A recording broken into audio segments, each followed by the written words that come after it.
The final frontier. These are the voyages of the starship Adequate. Her ongoing mission, until we are cancelled and replaced by something far superior, to review every episode and movie of Star Trek in existence. Yes, including that one. To seek out new guests and make them very uncomfortable. To boldly go where many other Star Trek-based YouTube channels have gone before. Good evening, good afternoon, good morning, ladies and gentlemen, boys and girls, Treks and Trekkers, and welcome to another fantastic episode of Trekking Up North. I am your host, as ever, Captain Goodwill, and joining me is the delectable Geesian from the planet Honk, however, currently residing... Honk. He's currently residing in the Celestial Temple, as we see behind him. It is Science Officer Synoiz. Hello, hello. This is literally where I just have the random last 5 people that I've seen today telling me random, like, in-depth stuff. And I'm just like... I've always loved that about DS9, where whenever they have the prophets, they just go, what actors do we have in today? Right, they're going to be here. Right, okay. That random guy, yeah, he's one of the prophets today. You know, it's like, Odo, yeah, he's a prophet. Yeah. You know, it's just... How is life in the Celestial Temple, Science Officer? It's nice. I don't know whether it's today, tomorrow, or yesterday. But, you know, with Trump in the White House, that's probably a good thing, if we're perfectly honest. Yeah. However, it's all going so well in America. It's going so well, but unlike America, we will not be arguing on this show. We are here because last week we rolled the Dabo Wheel of Shame, and it landed on the Deep Space Nine 2-hour premiere, Emissary. Which is my choice. Because we failed miserably at a challenge set by Trek 365's Isaac, and wow, I rewatched that and we were super stressed by that. It was so bad. Like, my hair fell out. I think the hilarious thing is Isaac telling me on Facebook, basically just being like, Tuvix, and I'm like, oh fuck, Tuvix, you know. Yeah. Like literally. Oh my god, Tuvix. Yeah, that's it. If you have, you know, and I'm just like, and it's so obvious, but the whole point of us doing this challenge is that it's meant to be on the spot. If we had time to prepare, we could easily answer all of them and stuff, but it's the fact that because we're on the spot and we don't know what's going to be asked, yeah, it's meant to catch us off guard. So the challenge was we had to name 10 Star Trek characters that were only in one episode. And we got about 8, I think. Well, a questionable 8. We got 8 within... So a minute. I gave you a minute, 2 and minutes. then I gave myself a minute, and we managed to achieve 8. However, all the way through the episode, we got about 13. So yeah, we were like, oh, this character. Overall, yeah, like, we did well, but I love that we just didn't even try to include the characters from the episode we were reviewing.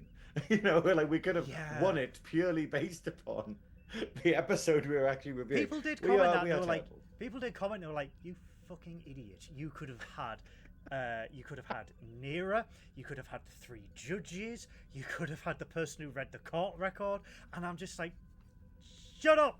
Yeah, the secretary, Nira's secretary. She's anyone. Oh. I think the rules are for these kind of things. We need to be able to name the characters. We can't just be like the judge there kind of thing. Because otherwise it'd be like random Bajorans, you know. Well, what happens if they're uncredited and it's just Judge 1, 2, and 3? They don't count. Oh, well, that just sucks balls. Yeah, but we'll see if we get another one of the challenges like that. But yeah, so because we were spinning on the Dabo Wheel of Shame, now the Dabo Wheel of Shame is the 24 episodes that we class as the worst of Star Trek. And this is an episode that I put in there, and there's been a lot of disagreement. There's been a lot of people who disagree with me that Emissary is a bad episode. And after watching it twice again for this, I might have changed my opinion. Yeah. So I think this is in the Dabo Wheel of Shame as an easy entry into the Dabo Wheel of Shame. I think it's far from the worst episode we have in there. I think let's put a positive spin on it before we get any further. I think if this is the worst episode of Deep Space Nine, then whatever comes after this is, apart from Move Along Home, is absolute gold. And Those are the two episodes I put in. I put Move Yeah. Along Home as the worst, and then I Yeah. put Emissary as the next worst. And the fact that Emissary is in there just says how good the rest of Oh DS9 God. is. Oh, absolutely. But before we move forward, Oh no. we do have, I think, an incoming transmission. Incoming Oh, no. transmission. Computer, play transmission. Hello, Science Officer Synoiz and Captain Goodwill. Nathan here, and I have a challenge for you for the podcast today. So, we all know that Bajorans have their signature earring that they wear. Yes. But, can you name 3 reasons why that earring is significant? 3 different things that it can represent. 3 things, 1 earring. Challenge on. Okay. Oh. Okay. Okay. So what I'm going to do. So it's only 3 things. So I think. What are we gonna do? I'm gonna Google the answer. There we go. Fucking do. I'm going to set 60 seconds on the clock. Okay? We're going to do 60 seconds. And together, as a united front, we will try. Together, I wanna show you what Bajor earrings are all about. Okay. That was for Beth, by the way. Hi, Beth. Kylie Minogue. Sorry, Danny. Ooh. Don't mention Kylie. That. Right. Okay. So, I'm going to put 60 seconds on the clock. Okay. And we need to name 3 things that the Bajoran earrings represent. Is that correct? Yes. Are you ready? Yes. Okay. Gladiators. 3, 2, 1, go. Right, first of all, it represents the faith of the Bajoran people. It represents their faith. Yeah. And it is worn on their right-hand side. It also represents their family, doesn't it? It represents which family in order, and when they get to the, what are they called? The job classes that they have, it's which one of those they are. Yep. I think. What else does it represent, though? Does it represent their social class, like basically like whether they're a Vedic or a Kai or something like that? I don't know. Is it their faith, their family, and their class? That's faith, what I'd say. Family, and class. Yeah, Are we sure I think. it's faith, family, and class? Let's add some more because we didn't put any rules in. We've How got long have we 15 got? seconds. 15 seconds. Okay. It's Yeah. also a wonderful fashion accessory. It's also they can use it as a weapon occasionally, and it also it makes lots of noise, so it can distract predators. If it's on the left-hand side, it represents faith. Time! That was supposed to say if it's on the left-hand side, it represents a different type of faith, I believe. So. Oh right, so the Par Wraith cult, do they do them differently? I can't remember. I don't know. However, because we don't fully know, we need to consult Memory Alpha. So. The problem is basically we have these challenges and we get the people to send the videos in, and then we're like, oh yeah, we can't really watch it before we start. But then if they don't mention the actual answer in a different video or something, we're like, I guess we'll Google it. So what we're saying is it's a symbol of their faith, it's a symbol of their family. It's a symbol of their family, and it's a symbol of their class. Yeah. Like social status. Social status. Yeah. What was the fourth one? Weapon. And also fashion accessory. Fashion accessory. To ward off predators. And left and right. Symbolizes a different faith, I believe. Right. Okay. Okay. So we have got potentially 5. Is there actually a page for it? There is, yeah. The Bajoran earring was an elaborate piece of jewellery worn by the Bajoran people as a symbol of their religious faith. There's one. Mm-hmm. So 2346, Bajoran earring was used for an assassination attempt on Gul Dukat. So, that could be a weapon, but I don't think that's what Nathan's could meaning. be, but we're not going to do that. Let's have a look. Rom. 2401.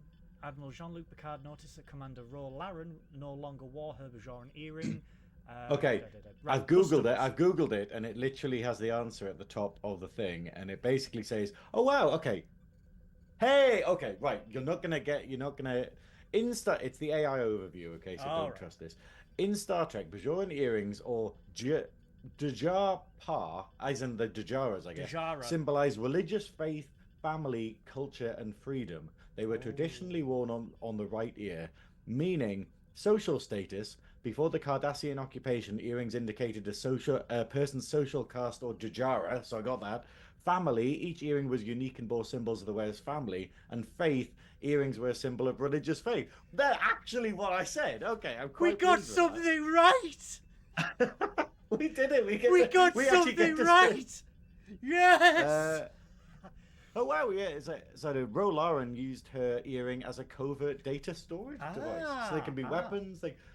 Also, I actually quite like them. Also, fun fact: the cult of the Par-Wraiths wore red earrings on the left ear instead of the right ear. So I was Devious. right. Where Yeah. it depends on. We got something right. We did not fail miserably. Oh, Thank you, the Nathan, for an easy Goodwill. one. Thank you. I can't wait to watch another DS9 episode because it's going to be full of it. Right.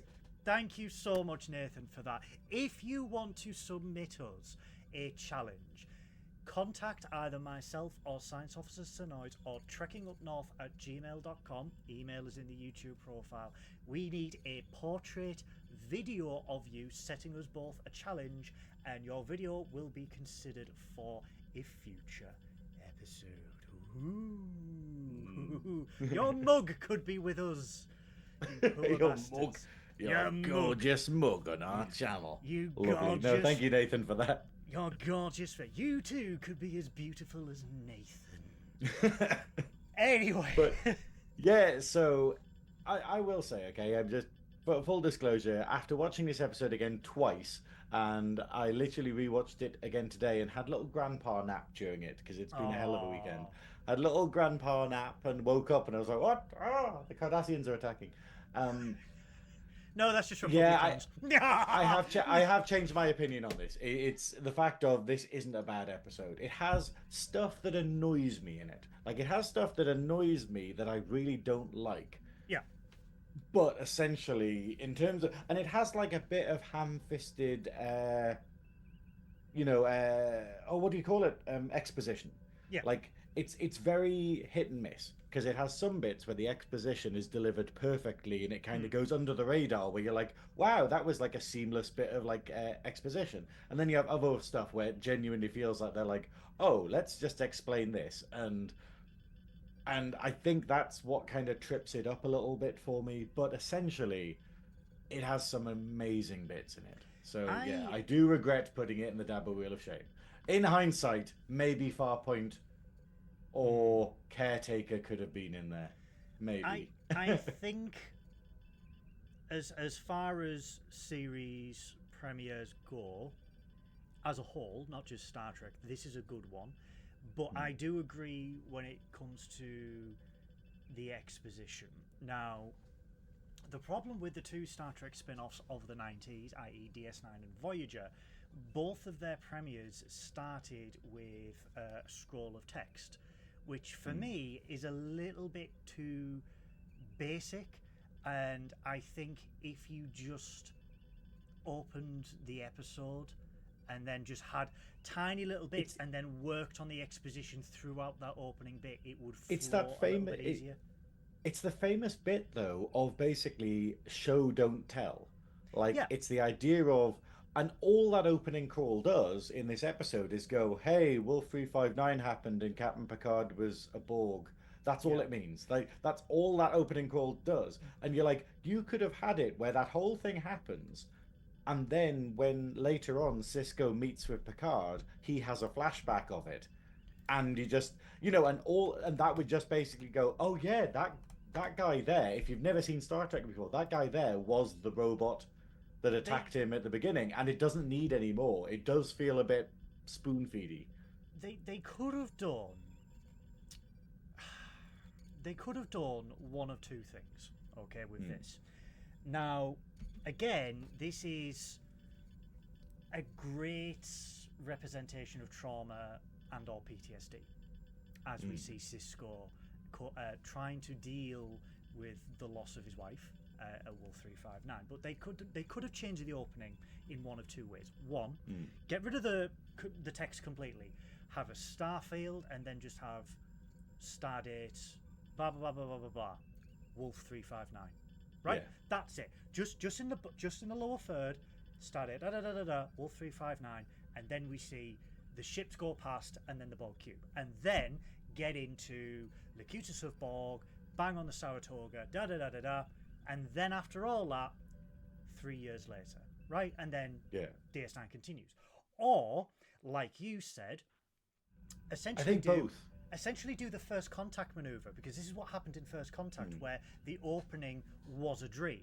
So they could have done this for DS9, where Cisco is having the reoccurring nightmare of Wolf 359, of losing his wife, and then they could have played on that when it came to entering the Celestial Temple, etc., etc. And they could have said, you exist here all the way through. Yeah. And it would have made more sense. But for me, if the only drawback is that opening, which they did again in Caretaker, which is like, hey, dude, it's not the only drawback, but it's definitely but like, one of the whole. This one is of the big ones. You know, there's little bits where you're like, oh, this is very 90s, and the joy of Star Trek is that you kind of lose track of it. It's like Rocky Horror, where you just go, you don't really know what decade it's set in because it doesn't have anything to base it upon. Like Voyager's probably the easiest to date, but it's because it has so many, hey, we just ended up in modern day LA, and you just like, you know, or something, and you're just going, you know. Yeah, think, and but DS9, this is the only thing that makes me watch it and go, oh, it's 90s, you know, whereas I think as it goes on, you lose track of it and you forget that it's a 90s show and it could be any time, you know? Yeah, exactly. But I mean, the basic premise, if you've never seen Deep Space Nine, we highly recommend it. Commander Benjamin Sisko, he was at the Battle of Wolf 359, which was featured in Best of Both Worlds and The Next Generation. His wife was lost when his ship, the Saratoga, was destroyed in the battle. 3 years later, after working at Utopia Pliny shipyards, he's given a post at a new posting, a new Federation station, Deep Space Nine, which was a former Cardassian station in the Bajoran sector. Essentially the front lines of Starfleet. So the Bajorans have asked. But the hilarious thing, though, is that he's given this position, and it's a bit of a fob off.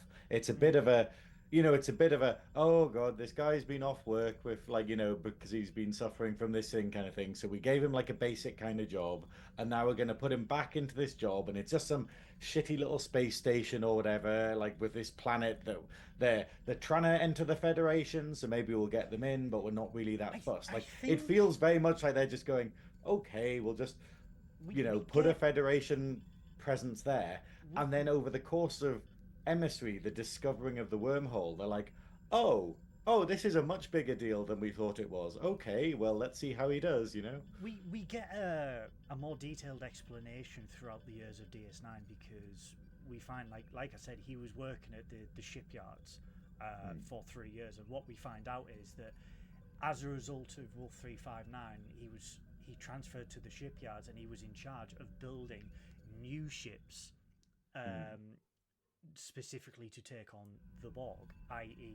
the Defiant, and everything like that, where when the threat subsided, obviously 3 years later, what was he to do? The program was mothballed, as we find out later on, so they just gave him this posting on the frontier of Federation space, because let's be honest, he is just a commander as well, and he's just been given this rundown shithole of a space station that's just been left by an occupying force, more or less destroyed, and they're going, off you go, and just mustered out.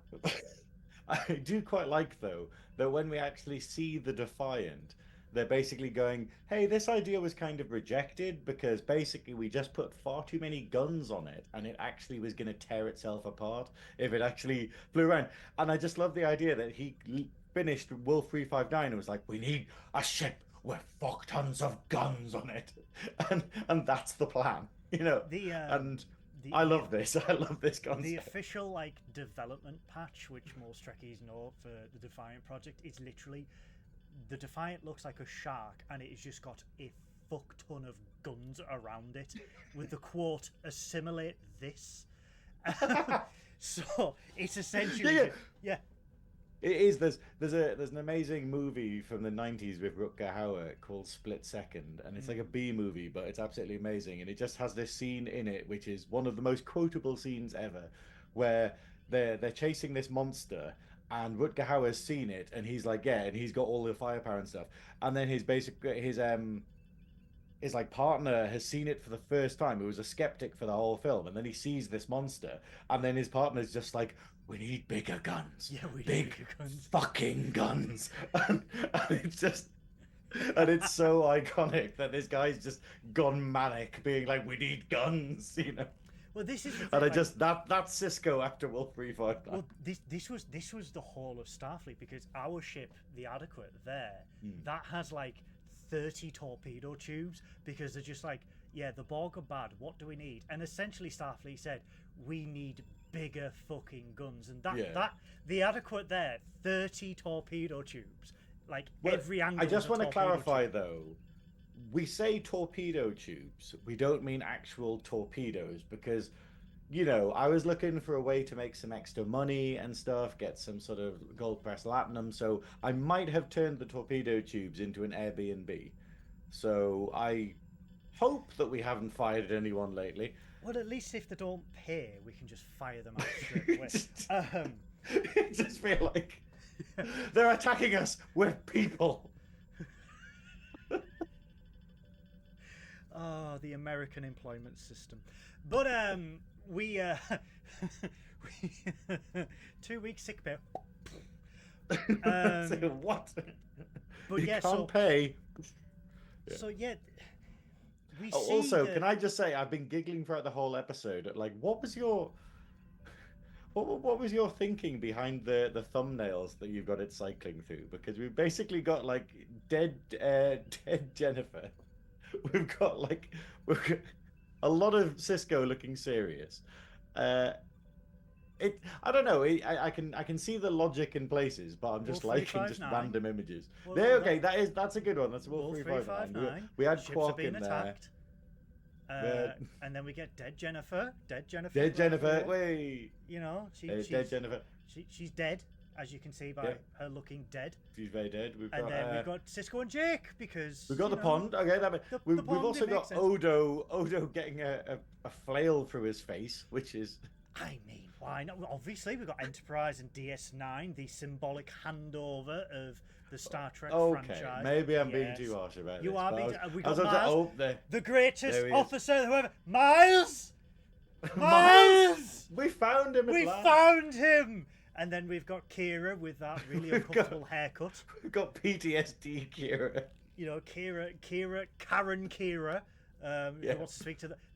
That's the one. Penetration. What is this? Penetration.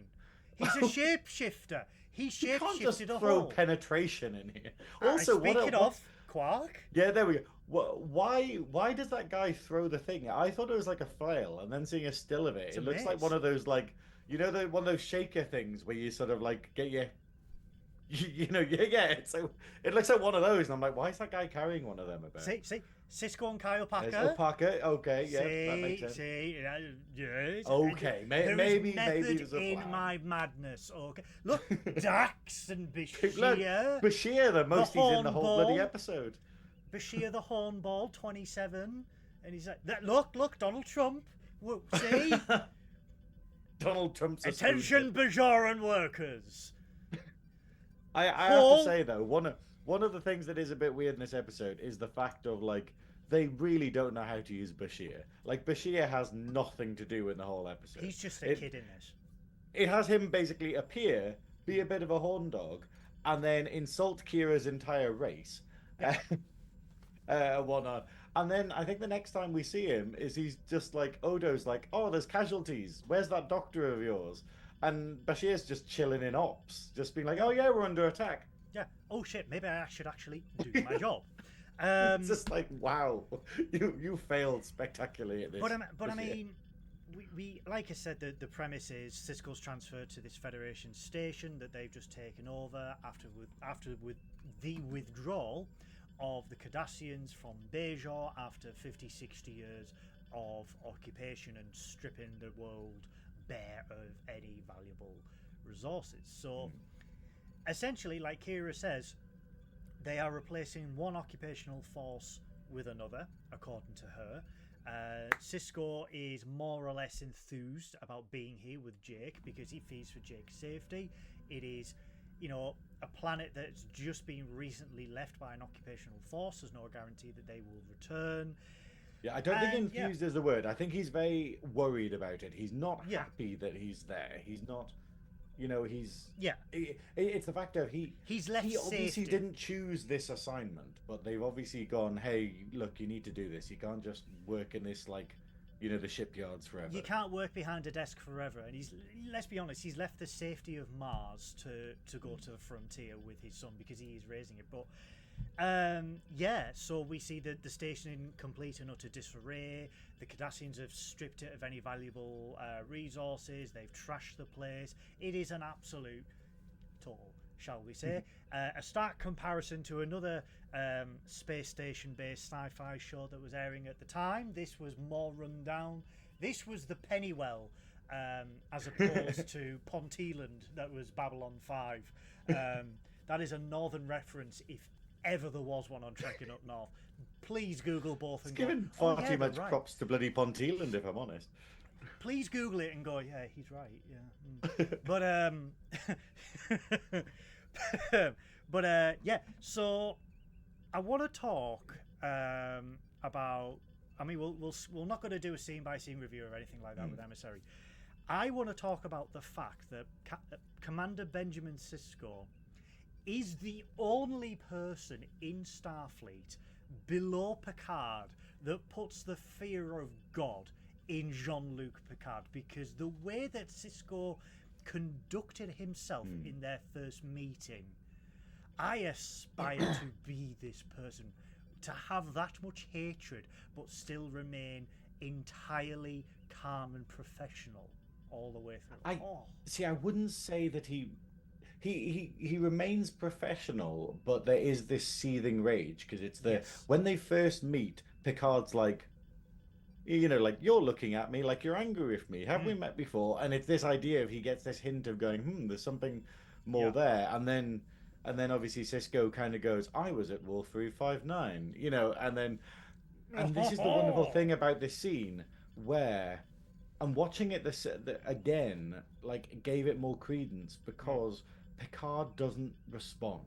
Picard just turns away and then changes the subject. Yeah. And so you get this kind of idea of, obviously, this is the next time that Wolf 359 is brought up in actual lore, because this was before First Contact. This was 1993, yeah. Yeah, so it's the idea of, and it shows that Picard is not really wanting to face it. Picard is basically going, hey, let's not talk about that. I still haven't dealt with that, which feeds into First Contact. It feeds into season 3 of Picard. And I quite like that. The fact that he immediately goes, oh, well, and he doesn't do anything. He fails at all of the stuff that he's meant to be doing, such as he doesn't apologize. He doesn't try to defend himself or go like, look, that wasn't me. I was enslaved. And he doesn't try to defend himself at all. And so it just means that Sisko just stays as angry and keeps viewing him as this horrible, treacherous character that he believes he is. Yeah. But when I asked on the Nerdy Up North Discord, because we have our lovely channel for Trekking Up North on there, when I asked the trekkers there, that everyone who had something to say about this episode was talking about this scene and the interaction between Sisko and Picard, because it's so important. It is one of the most iconic parts of DS9, because what I'm going to do is I'm going to class DS9 as the last Jedi of Star Trek, but where it got it right.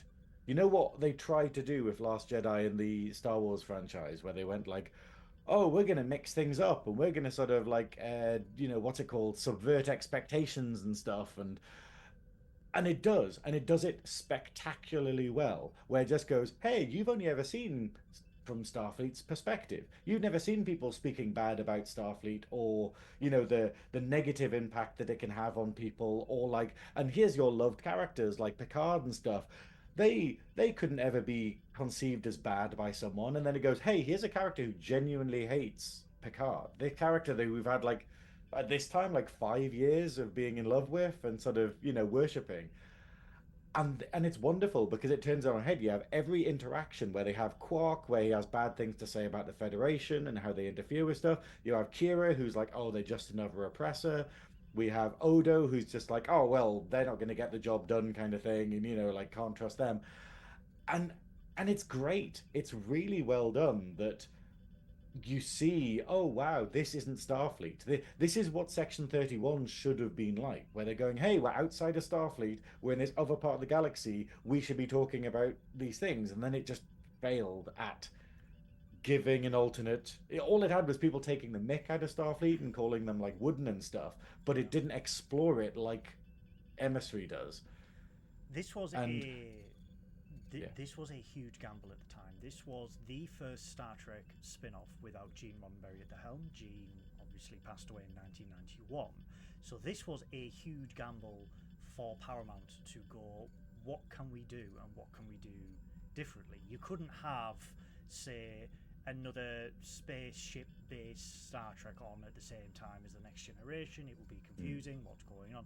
And essentially, the premise of DS9 is, hey, unlike The Next Generation where they can warp away from an issue and move on to the next one, these people have to stay here and they can't just forget it. They have to deal with the consequences of their actions. The space station is not going anywhere, and I think it was a hell of a gamble in 1993, but it did pay off because Trekkies will agree largely that this is the greatest Star Trek series ever created, and for good reason, because this shows a more human side to Star Trek and the cast, and the crew of DS9. You see families deal with family dynamics. You see people dealing with grief, anger, war, trauma, and this just did it so well. And rewatching Emissary,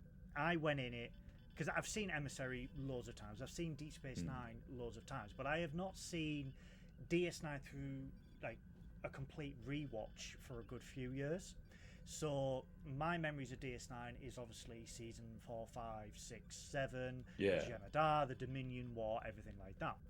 Going back to this, you go, it was always dark, man. Like straight out of the gate, it was always dark. It dealt with trauma, it dealt with death and people trying to adjust to life after an occupation, a decimated alien race that's like, yeah, you're not going to last and our government's not going to last and it's just going to be civil war, you won't be here long. And you just like, how, imagine watching this for the first time in 1993. Well, that's what I was saying. That's why I'm comparing it to The Last Jedi, because the reaction could have been so different, and I wonder what the reaction was like. Because I know you've seen those famous newspaper posts where it's all these bad reviews of The Next Generation, being like, "Oh, this is rubbish. He's bald. He can't be the same as Captain Kirk," and all this like. And then I've seen a couple which are basically people having big angry fan rants at DS9, being like, "Why the hell's this going on? This isn't Star Trek. This isn't what I want." And it's crazy to think that people react like that at the beginning, and then, like you say, we look at it now as one of the greatest Trek shows there is. It was so different when this premiered in the UK. I think it was a couple of years after, if memory serves. I think we were famously 2-3 years behind when it came to Star Trek DS9. And when it premiered in the UK, like I saw the advertisements on BBC Two, and I was like, "Yeah, another Star Trek." And then I watched it, and at the time, like I was young. I was like 6-7 years old, so I sort of like, I don't get this. Why is there no space pew pews? What is going on? But it's as weird as it is. Obviously, I was born on the original series and The Next Generation. DS9 is the one that I kind of grew up with. And I don't mean grow up as I got older. I grew up as I matured as a person. Your formative years were when this was on the TV. DS9 was on, and I shifted, like the changes in the show were as I was forming as a person, and I remember it so fondly. And some of my most like valued memories of the 90s of Star Trek was DS9, because DS9 changed the very fabric of the Star Trek universe. And you know, it literally laid the groundwork for everything that came after it. Wait, it basically flexed the show's muscles to go, this is what you can do. So it kind of went like, look, there's all of this that we can explore. And then it meant that when it went back to Voyager and it went, hey, we're going back to another, you know, a ship-based, like, sort of travel around Monster of the Week kind of thing, that it had all this extra material and this extra kind of, like, research into what could be done, like, there. And I think that strengthened everything going forward. But, yeah. Let's talk. Let's talk about this Picard scene, because what I've got is I've got some comments from the wonderful Discord, because you have the wonderful, 12-incher Lee, who's basically said that he loves this episode because he loves the beginning of DS9 and Sisko losing his wife and starting on a traumatic event. And then having this scene where he meets the man responsible for his wife's death, like where he believes that Wolf 359 wouldn't have happened had it not have been for the inclusion of Locutus. And, you know, because obviously effectively he's the guy who, by capturing Picard, they basically learned how to ignore everyone's shields and how to actually properly attack everything. So he effectively did hand over the Federation and everyone there. But it's also that they are professional and they learn over the course of the episode to put their differences aside and, you know, be members of Starfleet. And he describes Sisko as a badass motherfucker, but one that can see reason. Yeah. Which I quite like. And here's a thing for you, though. Joe Border says he absolutely loves it as well, and his favourite part is the crossover with Picard. However, he's got some questions for you that you need to answer, okay? Now, here's the thing. Question 1. Why does Picard pronounce it Bajor rather than the usual Bajor? And then 2. What drink do you think Picard pours? Because it looks yellow and he only pours one cup and drinks from the other one that he didn't pour. Is he trying to make Sisko drink his piss? And three, this is a serious one. Do you feel like Picard was unusually subdued in this scene with Sisko? He seems almost spineless. Do you think it's out of shame over the Borg stuff? Or do you think it was to show off how much of a bad ass Sisko is? Okay, so... Okay. So...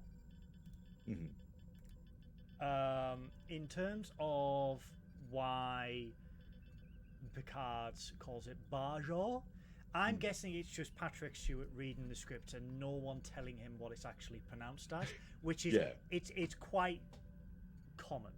I wonder if it was on a TNG set. I wonder if it was this bit was recorded on a TNG set because it is the Enterprise, and so it was on their lot, and they didn't actually have the supervisors for DS9 or the writers there to be like, oh, it's pronounced this way. I think though, because the first introduction of Bajorans was Ro Laren, Ensign Ro, which was season 5, episode 3, which was 1991. So we had Bajorans for a couple of years. Yeah. I just think Patrick Stewart read it wrong. Yeah. And just said it wrong and just said Bajorans. You know, the Yorkshire man came through.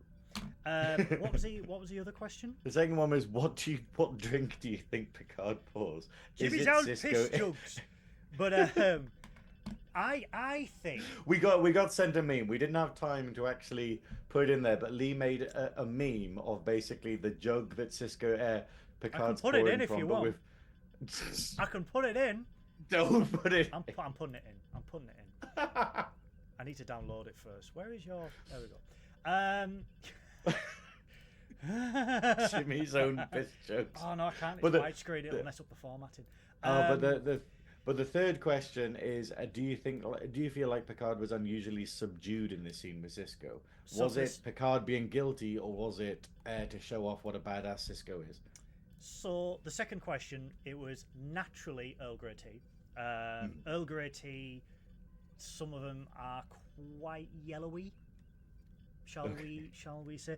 Marks and Spencer's Earl Grey tea, which is what I exclusively drink, darling, is slightly darker yellow, like you've not drank for a while and went for a pee-pee and it's a little bit dark, a bit of a deep end drink. Oh, hang on.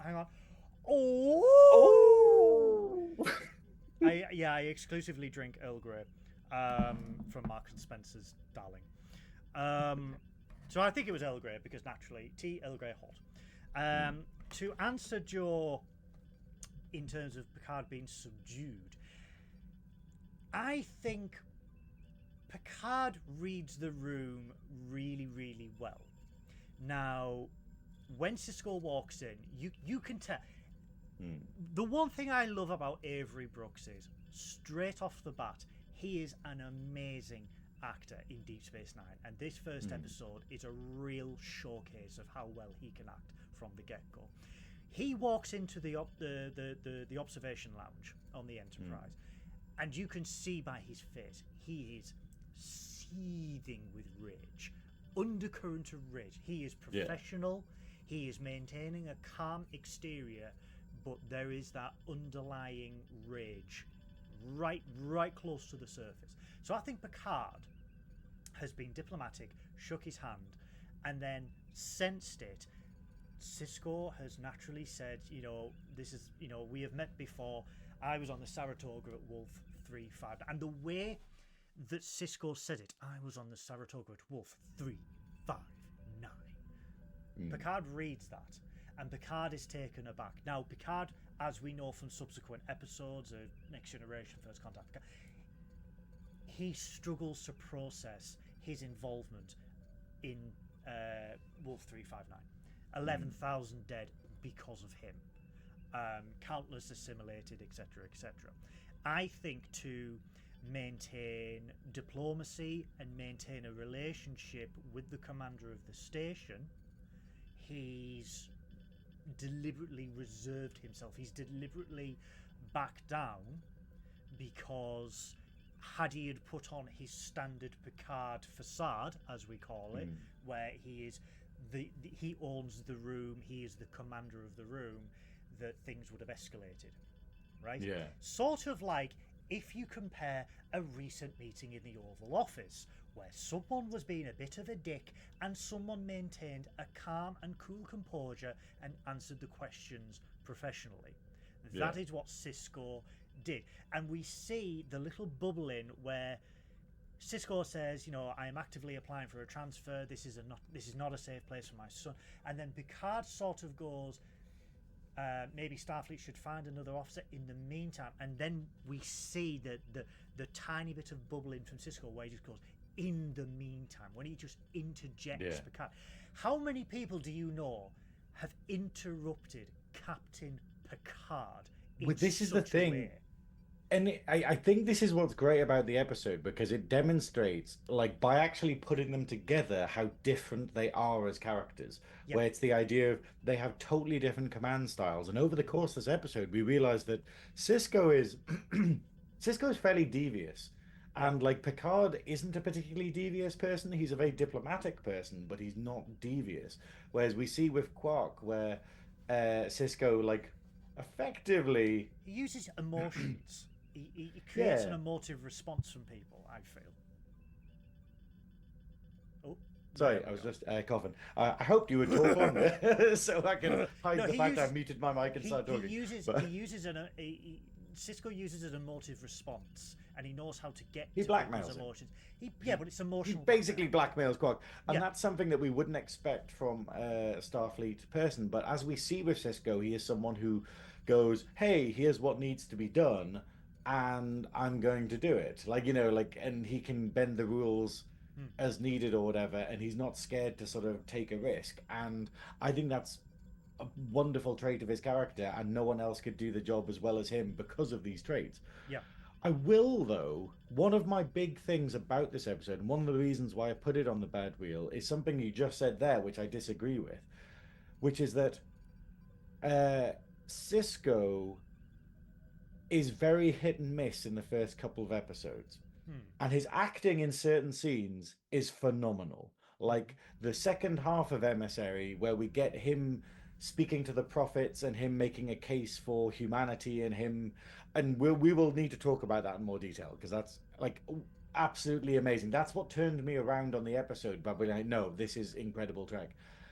But it's the fact of the acting throughout that and the emotion throughout that and stuff. But then he has these little things, and it's always when he's trying to be happy. It's like the actor hasn't quite worked out how normal people are happy.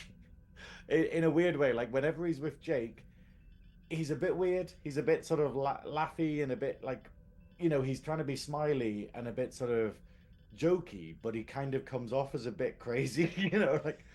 And then we have the thing that I think is the worst scene in the whole episode, which is the beach scene with Jennifer, where it's basically Cisco meeting Jennifer on the beach. I don't know why it's so windy. All of her dialogue feels like it's dubbed. For some reason, like the way it comes across just feels like they redubbed her later, even though they didn't. And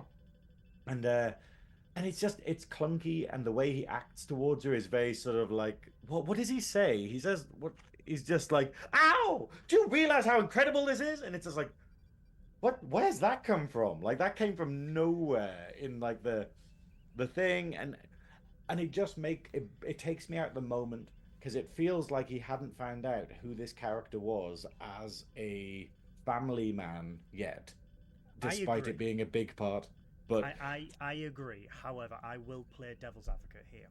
Yeah. In terms of Cisco. Now, as someone who has had the Menti Bs and has had the clinical Ds for a long time. Clinical Ds is what I want off Lee, isn't it? Clinical D is what we all want off Lee. I can't wait for Opus to do that as a short, which is unlike Lee. It's not short D, and it's girthy. So, Lee's D made me an affiliate on Twitch.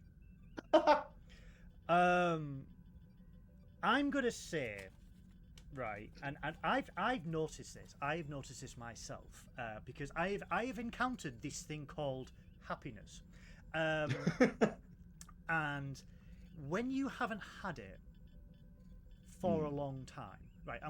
There's going to be two observations I make here, so bear with me because I struggle to articulate when it comes to mental illness. But when you have been down for a long time, when you've had to suffer a trauma for a long time, or you've had an issue for a long time, it is very hard to express a feeling that you feel inside outwardly, physically. So for instance, I could feel happy on the inside. I could feel elation. I could feel on top of the world. But because it hasn't happened for a long time, I don't know how to verbally and visually express that in terms of, say, something amazing happens and I'm over the moon. Other people would be like smiling and elated.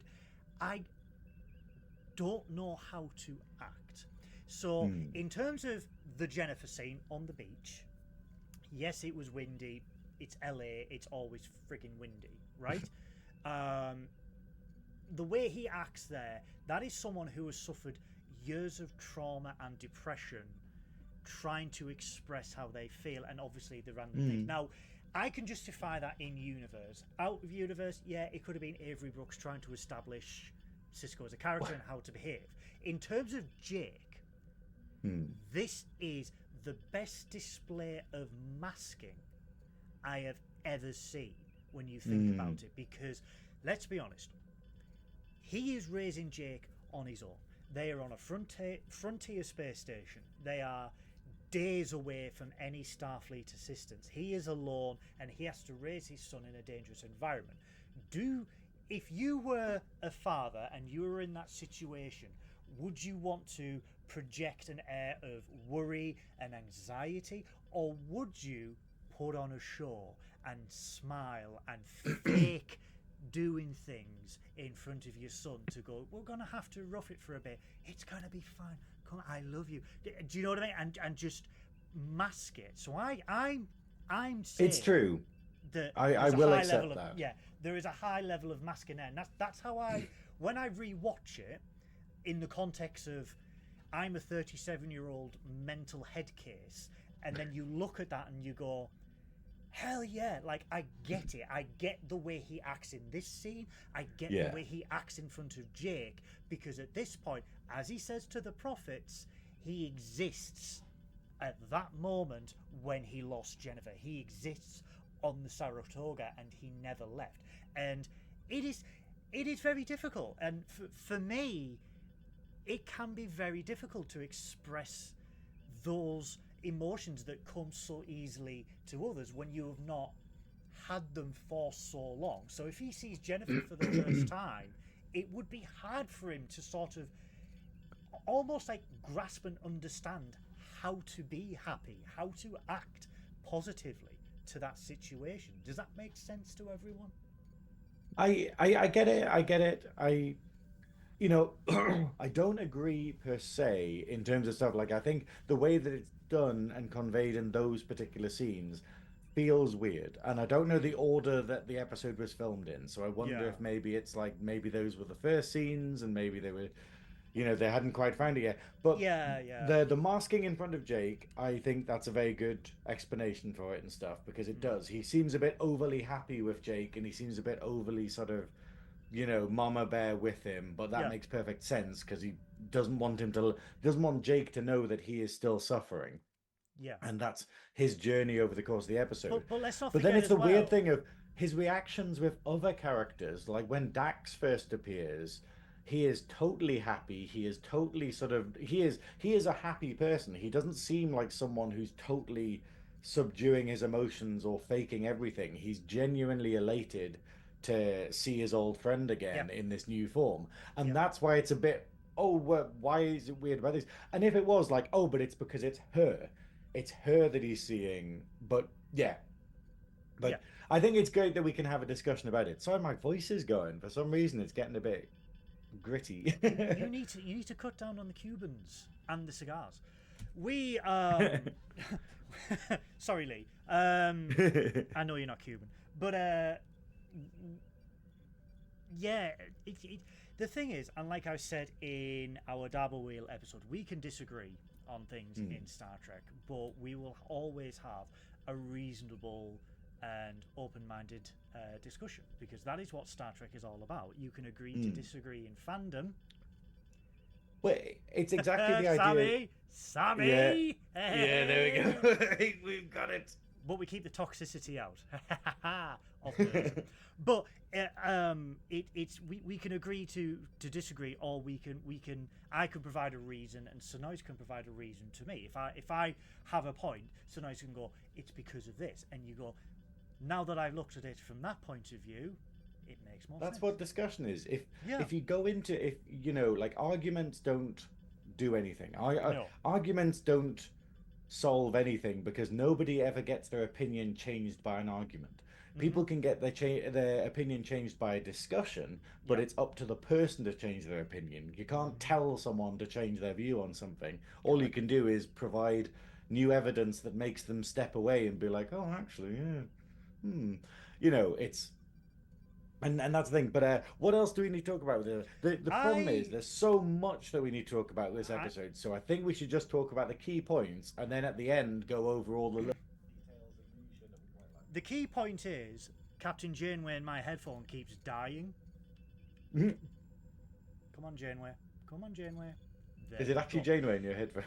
It does sound is like... Is she telling you to kill again? It sounds like Kate Mulgrew, who has just got like 17 packs of cigarettes and just went... Power on. Thank you, Razor, for employing Kate Mulgrew as a voice. I want to talk about, like I said, the key things here. I want to talk about the introduction, not of the Bajorans, but the Bajoran culture and faith. Yeah. Because this is a key point of DS9 all the way through, as we know.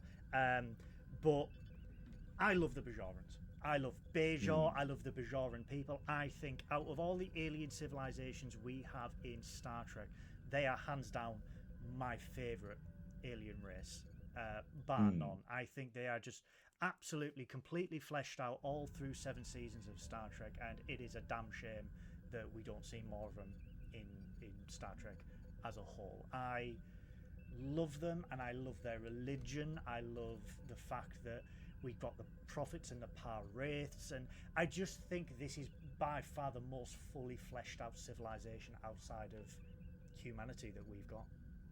I think it is, and it's the writing. It's also the fact that we managed to flesh out the Cardassians and the Ferengi so much. Maybe not as much as the Bajorans throughout DS9, but it was more just saying like, hey, here's how amazing writers can build up a culture and flesh out, like do proper world building with their material. And it's the Bajorans are really interesting, like as a thing. Like we say, it's interesting that Nathan decided, because we didn't give him any context to what we were talking about. So it's interesting that he set us the earring challenge, because that's very relevant to DS9. Yeah. And in this one we get the introduction to Kai Opaka. And it's quite interesting because we only see 2 Kais throughout all of DS9, and they're both they're both very different. And the hilarious thing is that my argument might be that Kai Wynn is the better Kai. Stop it. No, but in terms of, okay, this is what we were actually arguing about this after the last nerdy quiz. I was arguing with one of the people who came, and it's the idea of Kai Wynn serves a purpose in the Prophet's plan by being a dickhead. Like, and it's none of the reckoning couldn't have happened, and the actual sort of reclamation of, what's it called, the reclamation of Bajor, the future of happiness wouldn't have happened without her becoming Kai and without her being a shit Kai. And it kind of makes you go like, wow, so you can, it was all part of the plan. Whereas Kai Opaka, she doesn't seem to influence stuff. She's like a great person, and she's a great spiritual leader, and people look up to her, but then she lives in seclusion. She doesn't really interact with people, and and she doesn't seem to be that forward facing. And you just go, hang on, throughout all the occupation and stuff, surely you should have been the most prominent person as like the religious leader, and yet she doesn't seem to have been. Even though she's a lovely character, you do kind of go like, maybe she wasn't the best Kai. Can we refer to Kai Wynn as Kai Ran, please? Because I still get PTSD from my ex from hearing that name. Kai Ran, okay, Kai Ran. But what we should do is Vedic Wynn. There we go. We'll let disacknowledge her ascension. Oof, God. Ugh. Anyway, I love the Bajoran culture. Obviously, the discovering. Well, before I get to the wormhole, I'm gonna discuss the Cardassians, because there was a rework of the Cardassians as a species for DS9, and the Trill, shall we say? Yeah. Because the Cardassians in the Next Generation had different neck and head, terrible facial hair, and it didn't work. Yeah, and they got a great rework for DS9. We got the spoon, or as the internet is now calling it, and I love this, the Guldesack. Oh no! No, because it's like it's a spoon, but it's like a round. It's the Guldesack. No, it's terrible. Fill the spoon, dear doctor. But we fill the Guldesack, dear doctor. Fill the spoon, doctor. But fill my Guldesack. One day, me and Synoiz are going to be near Andrew Robertson, and we're just going to say, "Can you just read what's on this card here?" Fill the spoon, doctor. We got it, and we just run. It's like if we ever meet Rosalind Chow and just be like, "Hey, could you just entertain us with this terrible stuff?" If she comes on Cameo. I am genuinely surprised, right? I keep flicking my new hairdo, I apologize. I am genuinely surprised that not one of our fans has tweeted Rosalind Chow going, "You need to see these dudes here." And I have not had a DM going, "Dude, what the fuck?" But Yeah, the Cardassians had a complete rework. The Trill obviously had a complete rework. They got rid of the facial guff and then decided to have the spots all the way down, which I think was brilliant. Terry Farrell, we love Terry Farrell I think so much. The interesting thing about these is because they picked like the best people. They went basically, hey, who was the quintessential Ferengi? Oh, it was Armin Shimmerman. So they just got him and went, okay, you are Quark, and he is absolutely incredible. And they were like, who's the quintessential Cardassian? It's Mark Imo. It was Max Grodnicek and Armin Shimmerman both going up for the role of Quark. Both That's Ferengis it, but in the next I love that generation. conversation as well. But they were both the original Ferengis. They were in the next gen, yeah. It's just it's crazy to think, but I love that they kind of went, hey, that Mark Imo is Cardassians, so we're gonna get him back as the main Cardassian guy and whatnot. But I think in this episode, a lot of characters don't start off out the gate immediately. Like Odo's kind of cool, but he's a bit of a dickhead. Like, and that is Odo.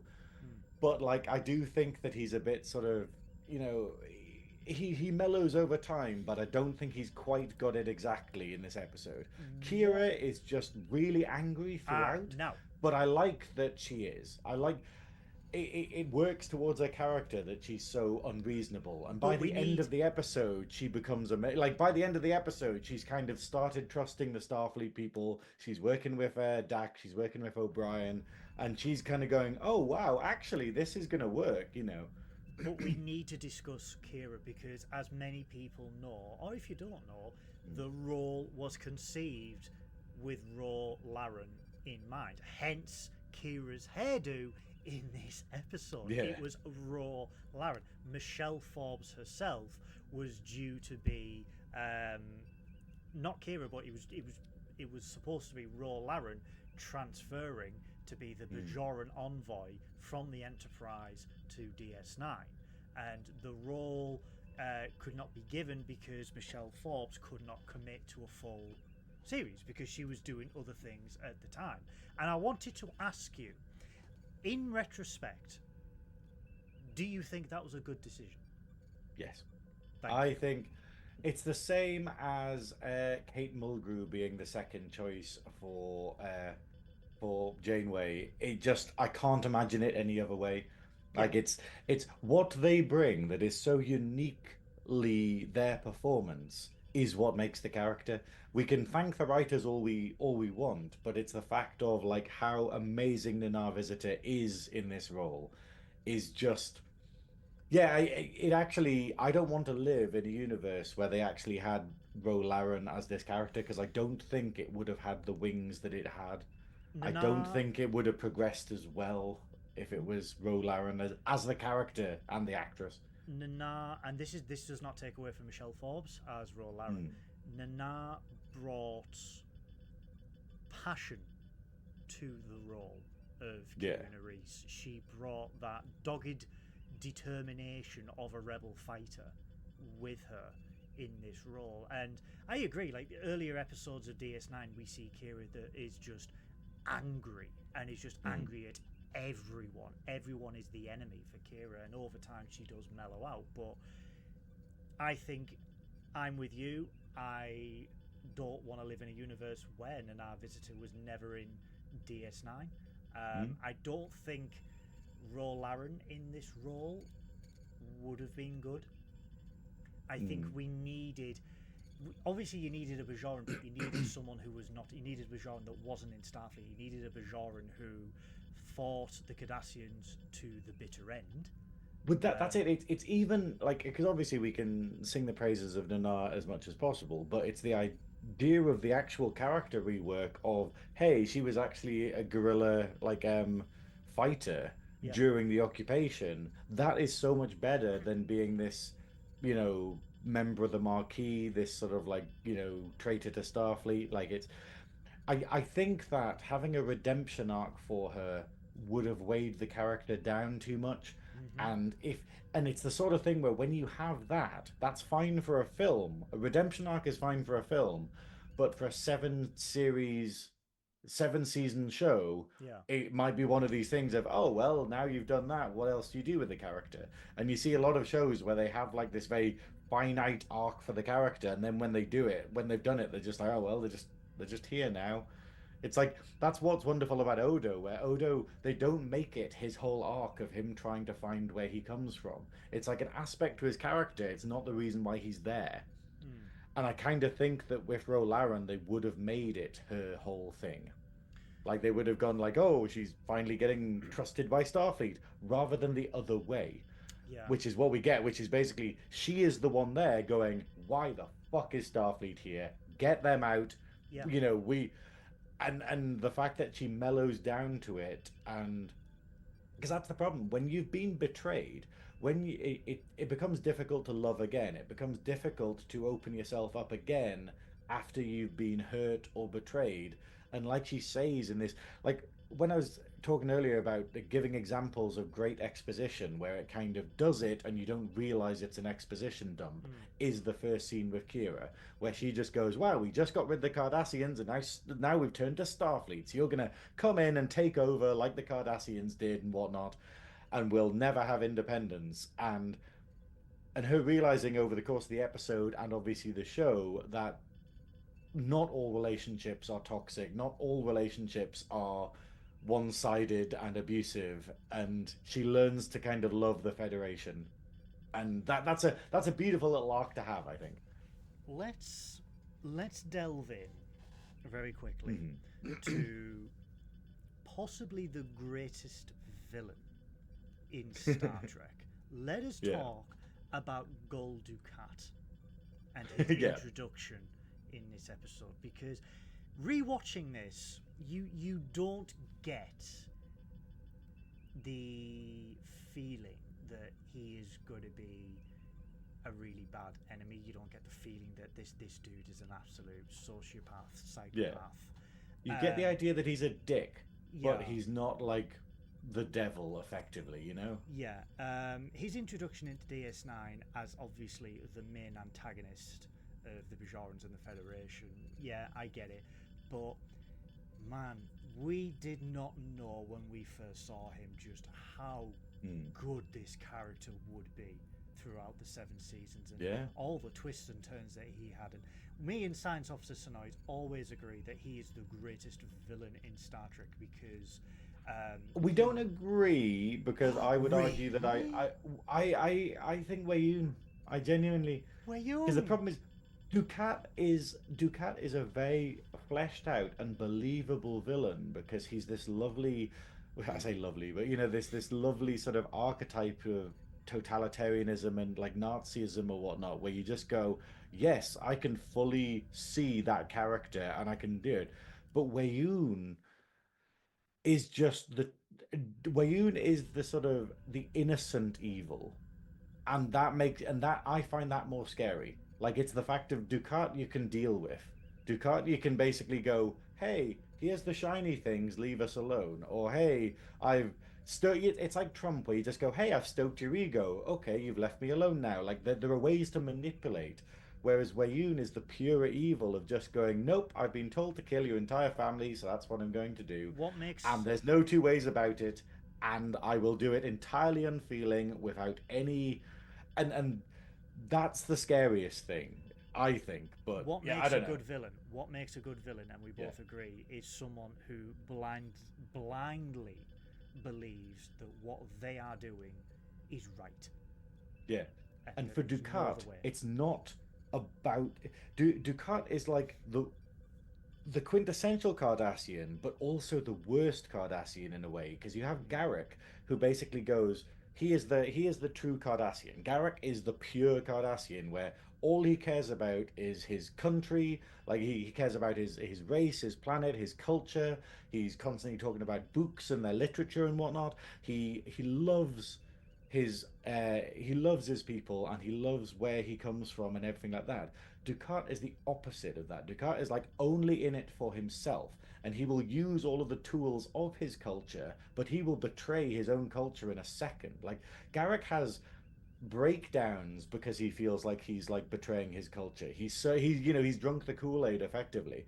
But Dukat, like, yeah, he literally sells his whole race out to the Dominion in order to get himself back into power. He like nearly gives away everything to enemies purely so that he has a shot at Cisco.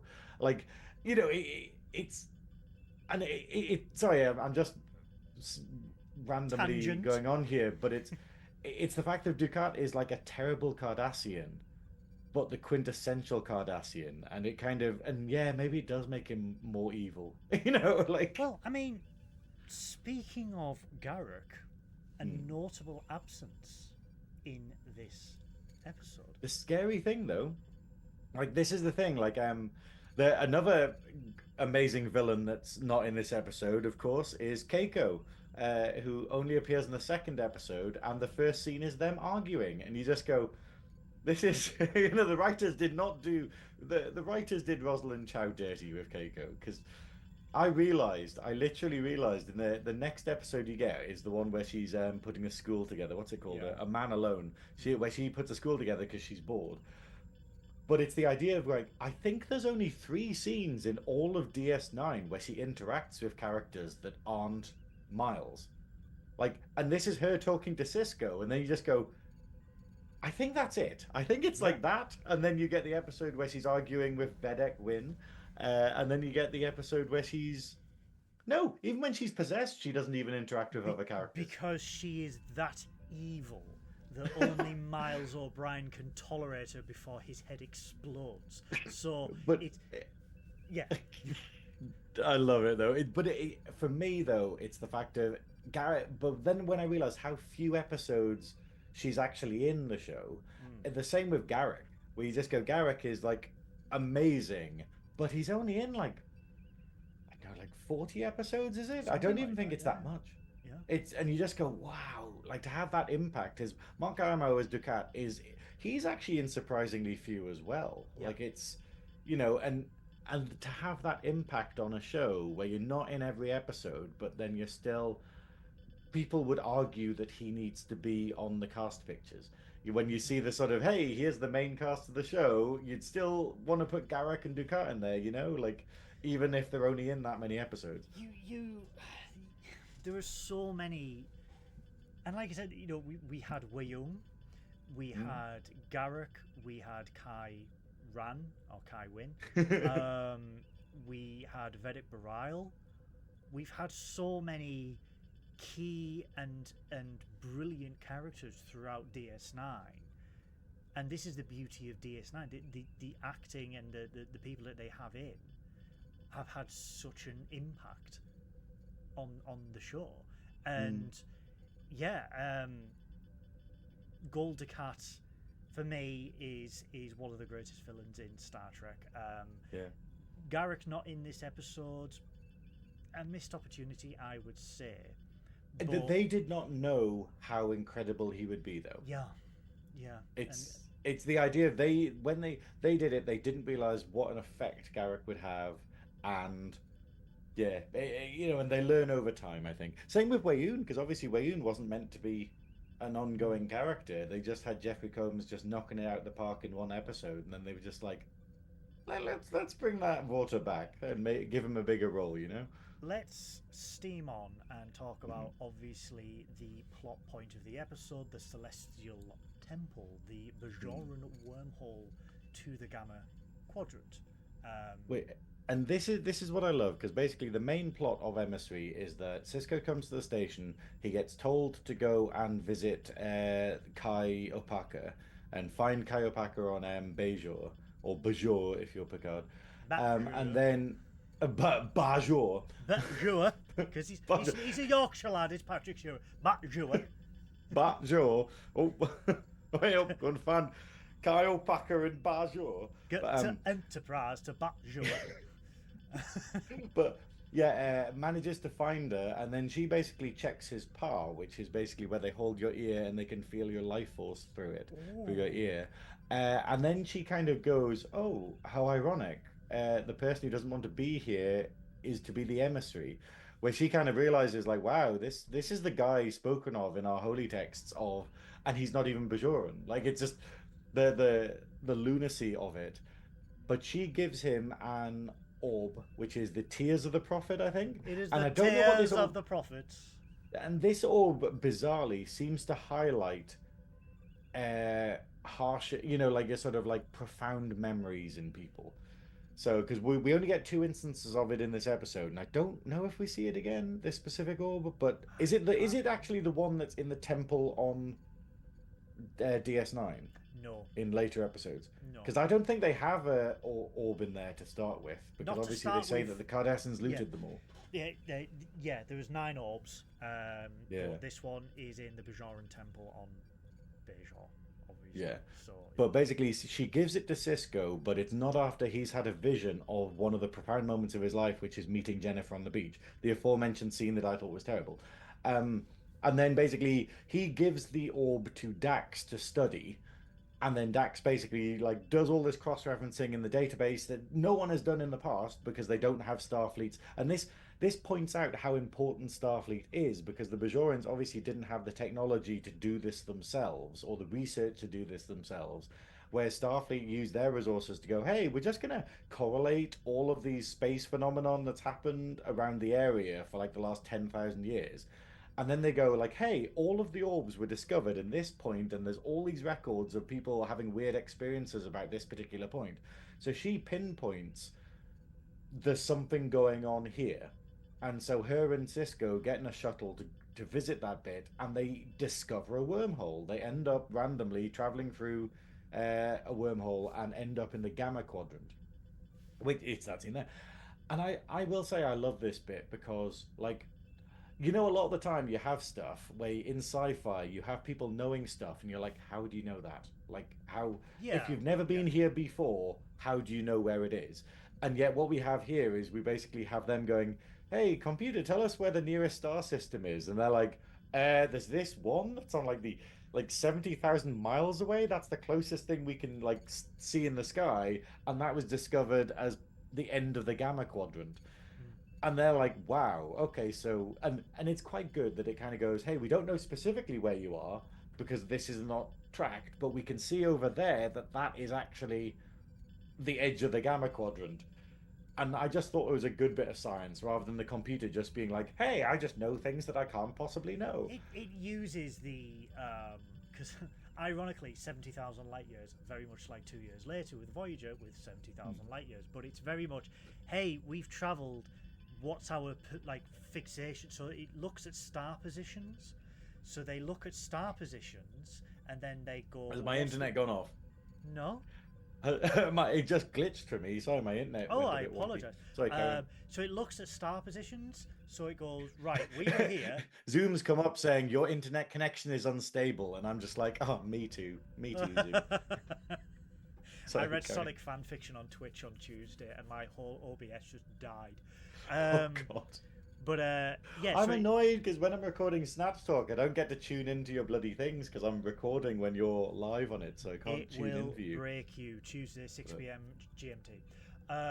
But it looks at the star positions, and then obviously they go, what is the nearest star? And it goes, oh, it's Eridani, it's this one.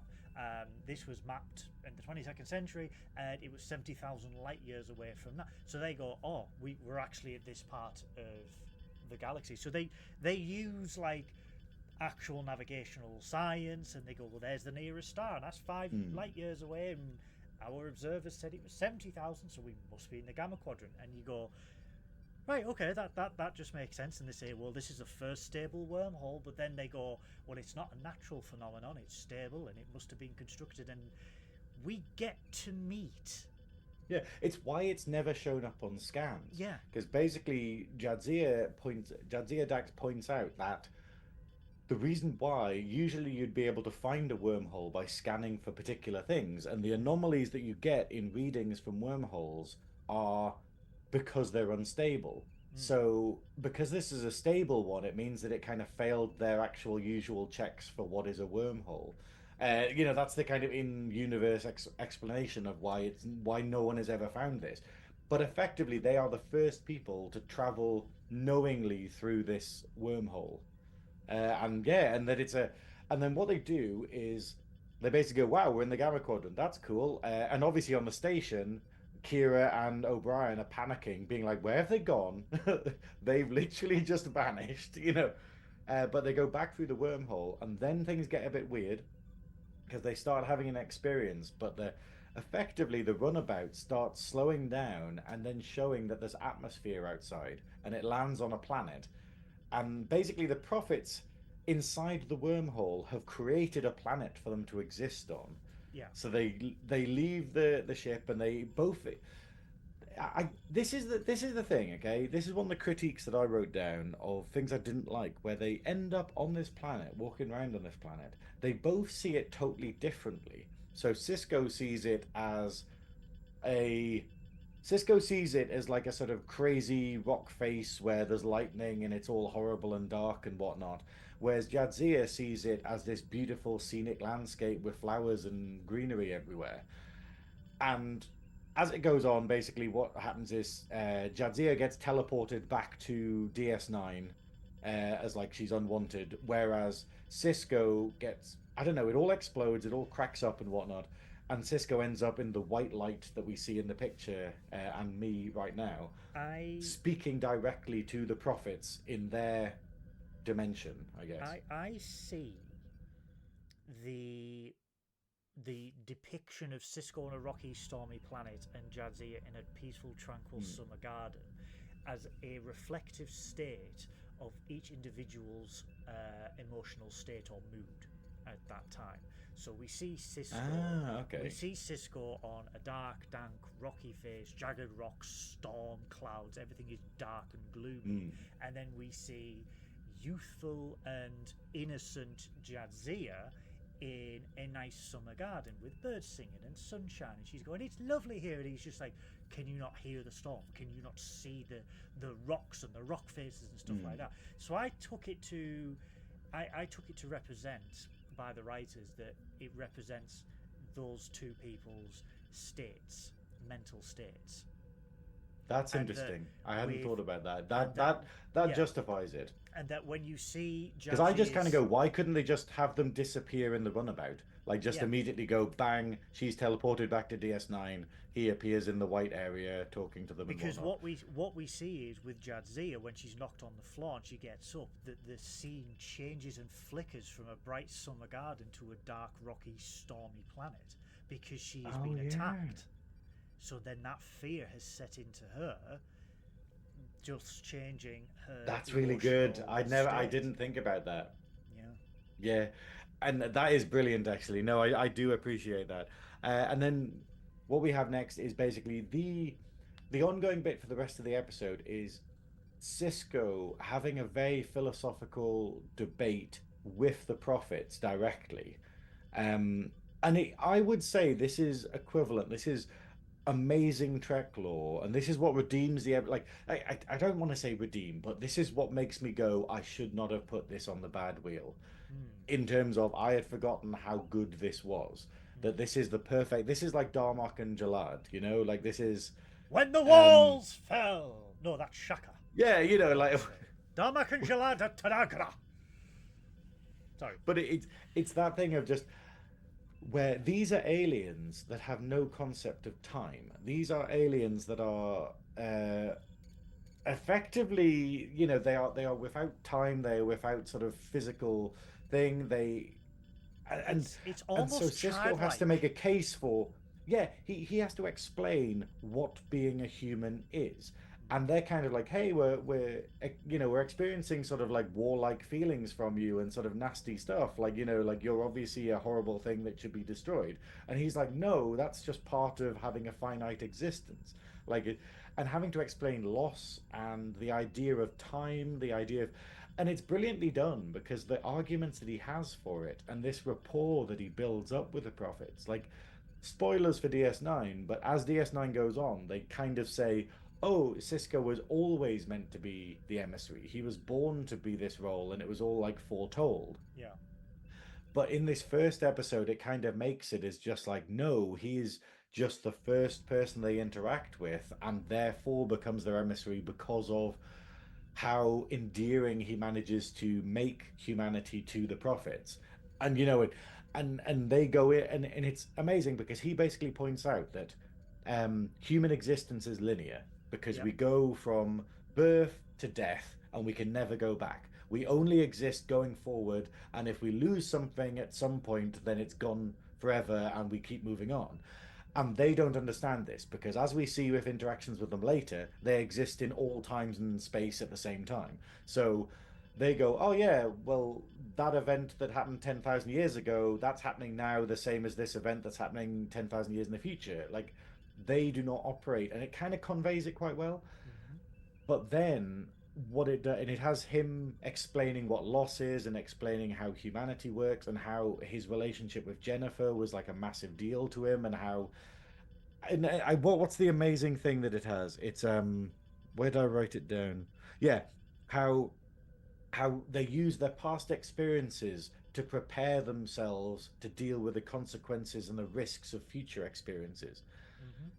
But then the prophets point out that if his life is linear and he only exists in the current moment that he's in, why does he also exist in this other moment, which is the death of his wife, where it's him coming into the quarters and finding her dead on the ground and trying to sort of pull her out of it, and the prophets going, why do you exist here then? If your existence is linear, why are you always here in your mind? Yeah. As well as, and it's a fascinating sci-fi trope, the idea of maybe we can time travel through memories, and the fact that while physically we're here right now, the fact that we can have nostalgia, the fact that we can have memories, the fact that we can have regrets and things that we dwell on means that we exist outside of the moment.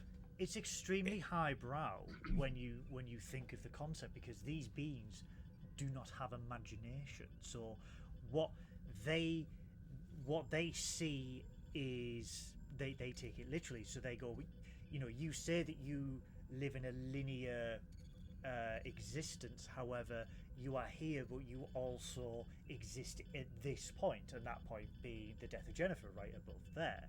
So and I think this is the Cisco character does his absolute best to explain to them that these are memories, and this is where this is obviously where he exists. But then he goes on about, like you said, how our experiences prepare us for these events going forward, and then he uses the analogy of baseball, where he essentially, our ignorance of things to come,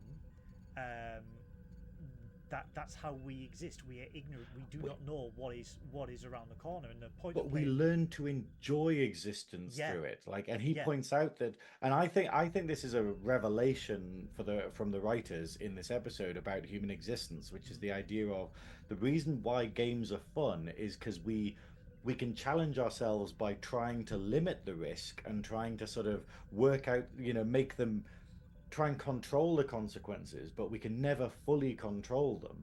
And the fun and the excitement of existing is not being able to control everything. And that is only possible with linear existence. And the idea of we've managed to turn our failings as a creature or an existence into one of the things that makes it enjoyable. And oh god, it's so poignant. Why did I put this on the bad Dabo wheel? You just going, oh, like the meaty stuff I love about Star Trek, and I'm just like going, am I just being an edgelord? Is that why this is in the I Dabo think wheel of you Shame? are, but we also see, like, when Cisco is speaking to the celestial beings, and they're asking for explanations, we also see him struggle all the way. Like, it's brilliant because he just does not have the answer for everything. Like, if that was Picard would have a stunning monologue for this and a stunning monologue for this. For Cisco, it's like, what is baseball? And he's like, I hope you'd not ask.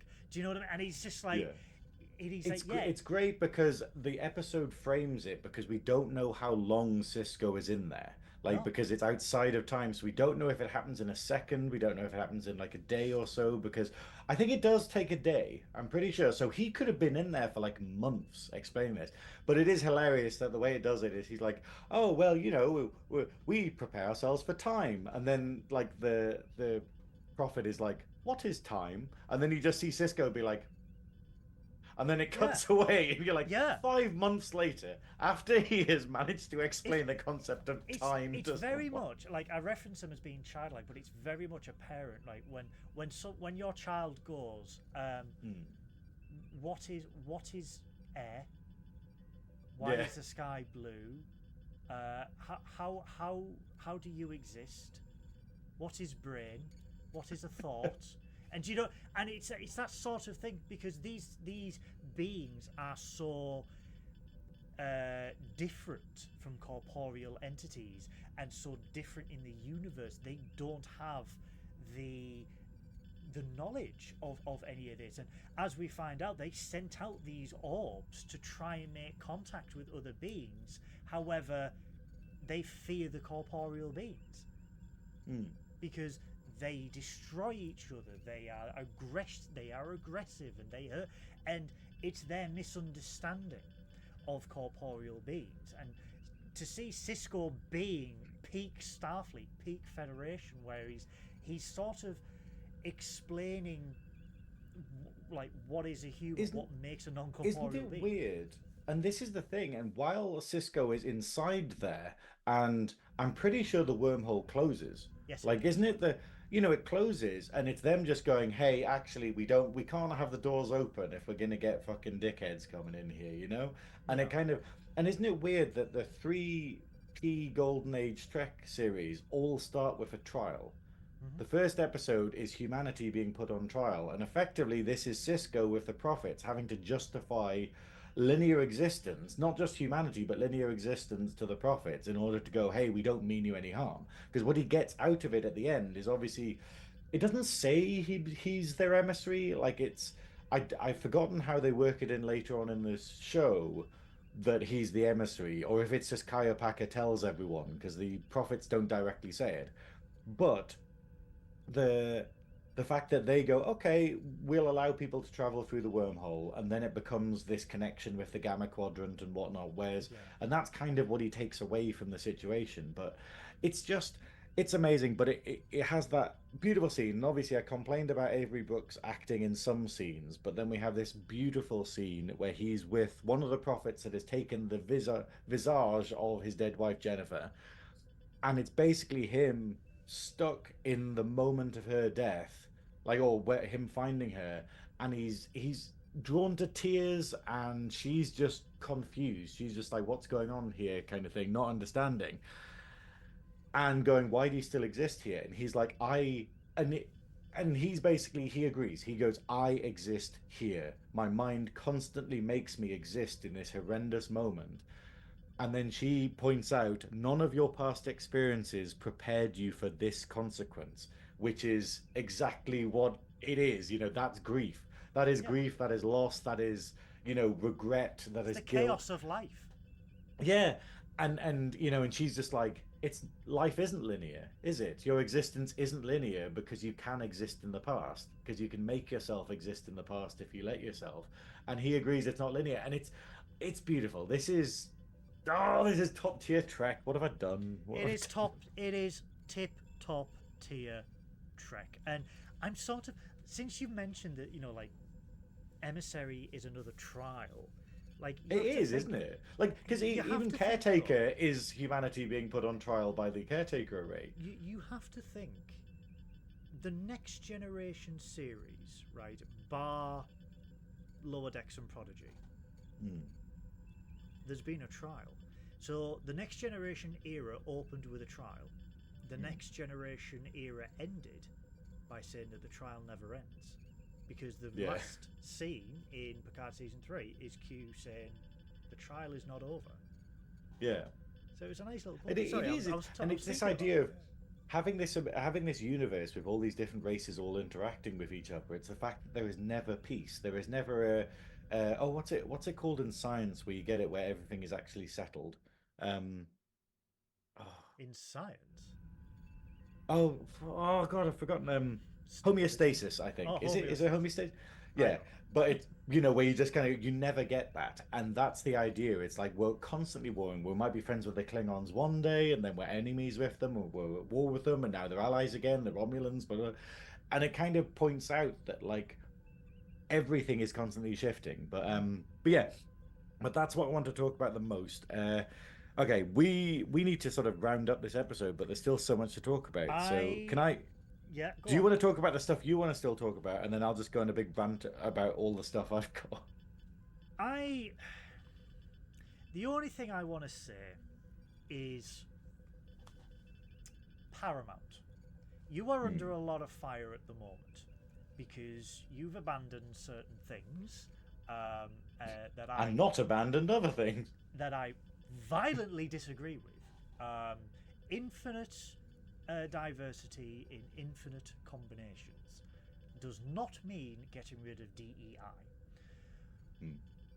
But you famously sort of don't listen to Trekkies when it comes to Star Trek, and Deep Space Nine is widely considered to be possibly the greatest Star Trek series ever conceived. Why is it not being remastered yet? Why have you not thought this deserves it? It is 32 years old. It would sell like hotcakes. You could sell it to distributors like hotcakes. I was joking about this the other day because like I was about to cancel my Netflix because I was like, hey, I don't have time to watch it right now. I might as well cancel my Netflix. And I was like, oh, why do I need Paramount Plus kind of thing? Like, and get rid of that. And then obviously we got Ad Astra, and I was like, okay, I'll keep it going for another week so I can watch Strange New Worlds again. But then I was just about to cancel my Netflix, and then realized that I pay for it because a mate's not good with money at the minute. So basically, I've got him as an extra household and stuff. I'm like, oh bollocks! If I cancel it, then he gets cancelled as well. So kept it going, but then realized that all Netflix is right now is my means to watch Star Trek. And I'm just like, if they did a remastered version of DS9 on Blu-ray or whatever like that, I'm like, I would just buy that straight out the gate and then be like, this is how I watch DS9 now. Like it's. I mean, they won't do it because it costs money. Obviously, it can be done. The special effects can be done. There are dedicated legions of fans that would jump at the opportunity to help them. Why something as poignant as Deep Space Nine has not had the remaster that it deserves? We don't care that if it's a 1080p, 4K, we will see certain production things, certain screen covers. We can forgive that. We don't care because, above all else, this is a platform to tell amazing world-building stories. This is an incredible series, and if Emissary is on the Dabo Wheel of Shame, then that just shows how good Deep Space Nine is overall. Because this is not a bad episode by any stretch of the imagination. It just is one of the weaker episodes of Deep Space Nine. It's very much like Strange New Worlds and Lower Decks. If there is a few weak episodes, overall, it is a brilliant series, well worth it. And we always say to the people in the Discord or people who come up to say we're going to watch Deep Space Nine for the first time, we say watch it and then come back after you've watched it and tell us how it changes your life, because it will. It will change and it your has. mindset. It genuinely has. Have you got any other notes? I have loads of stuff I need to talk about, but what I'm going to do is I'm going to blaze through them. I'm going to blaze through them because there's so many little things. What I'll say though, thinking about it, you know how this is a double episode. I'd be tempted to put Emissary Part 1 in the Dabo Wheel of Shame and then put Emissary Part 2 in the Dabo Wheel of Honor. I think that's where the divide is. I think it's the first bit is the clunky bit where they're kind of going, hey, we've got to introduce all these characters, we've got to be a bit ham-fisted with some of them and stuff like that. And then in the second part where they're basically having the discussion with the prophets, they have this amazing, like, I love how O'Brien is handled in this. He is so good. Like, he has this awkward farewell that is the most O'Brien thing in the entire world, where he's on the Enterprise and he doesn't want to bother Picard, so he doesn't actually go in his ready room and say goodbye, but then Picard catches him in the transporter bay and they have this little chat, which is which further emphasizes how different Picard is in style to Cisco. Yeah. But then it's not a bad way of working. It's the fact that he's still, the love comes across a different way, where Picard is basically going, "Wow, this is your favorite transporter room, wasn't it? Oh well, good luck." And and the roles are reversed, where O'Brien gets to say energize, and it's Picard teleporting him rather than how it's been. And that's a lovely little scene. We get an incredible thing with Dax and O'Brien working together, and this is one of my favorite bits of science in all of DS9. And I was out with a mate who is a physics teacher the other day, and I actually asked him, like, how can you explain the idea behind this? And obviously he's like, well, it's all like sci-fi speculation, Pseudoscience. and it's so good though that what they do, and it's the way that like warp travel works effectively, which is that they go, we need to move DS9 over there, like miles away, and they're like, it'll take us like a month to drive over there because all we've got is these shitty little thrusters.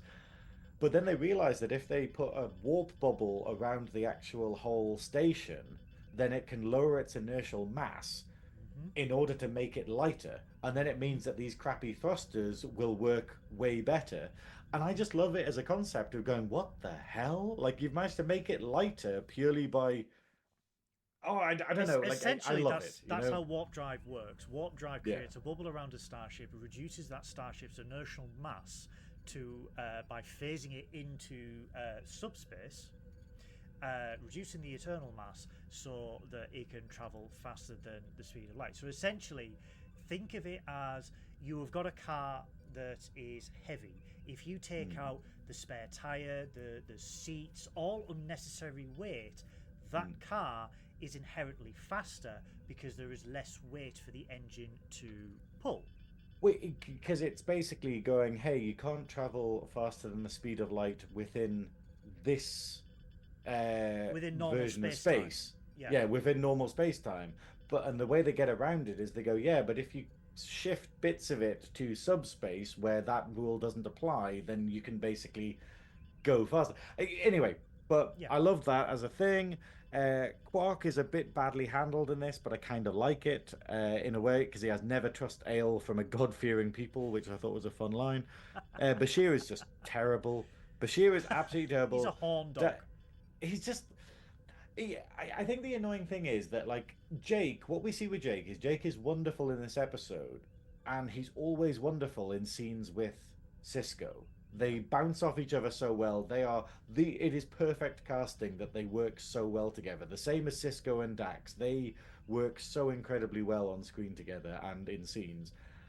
But then it's the fact that they didn't know what to do with Bashir this early on, and they didn't really know what to do with Jake outside of just being there to make Cisco a dad. So when they kind of take Cisco, when they have Jake doing other stuff, they're like, yeah, what is this character? He's a kid, that's his whole thing, which I think is a bit weak in bits.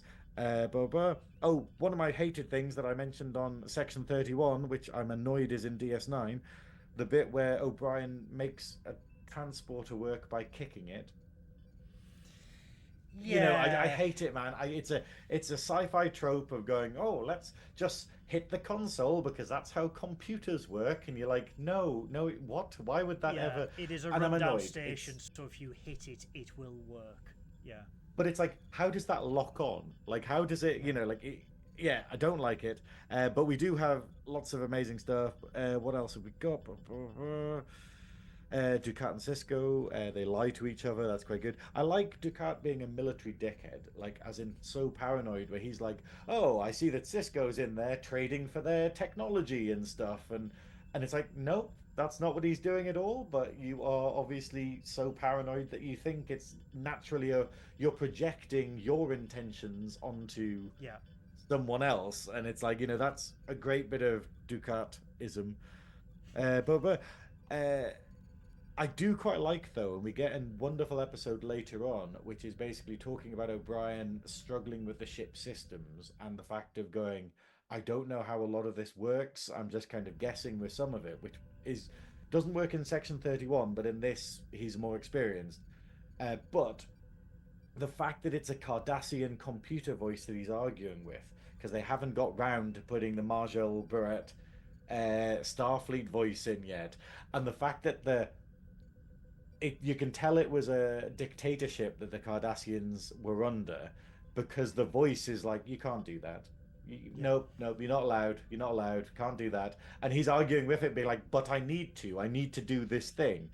And the fact it's so restrictive that he has to kind of bypass it and do all this stuff manually. And I just like that little nod of the different technologies between them all. One thing, and we've talked wonderful things about Kira and Nanar Visitor, I kind of hate Kira's speech to the Cardassian Gul Jassad. You know, where she does the whole thing, where she argues with him, and she's just kind of like, well, we might not win, but we're gonna put up a big fight. And he's like, and you know, the actor's like, ooh. But and I just hate it. It's tropey. Yeah, if you're going to try and bluff, which is essentially what she was trying to do, that is not the way to do it, because she's like, we may not win, but we will go down fighting. And it's sort of like, you are trying to emanate an image that you've got 5,000 torpedoes and all these phaser arrays, and you're just like, yeah, we might not win. Don't say that, because that just basically throws out everything that you are trying to project. Yeah, and finally, I think I'm gonna cut it up. Finally, Gul Jassad himself. Okay, he's only in a little section of the second part or whatever, but he is the Cardassian that is attacking the station, and Kira's like the one trying to sort of stop him. You know, like trying to keep him busy until they work out where Cisco is.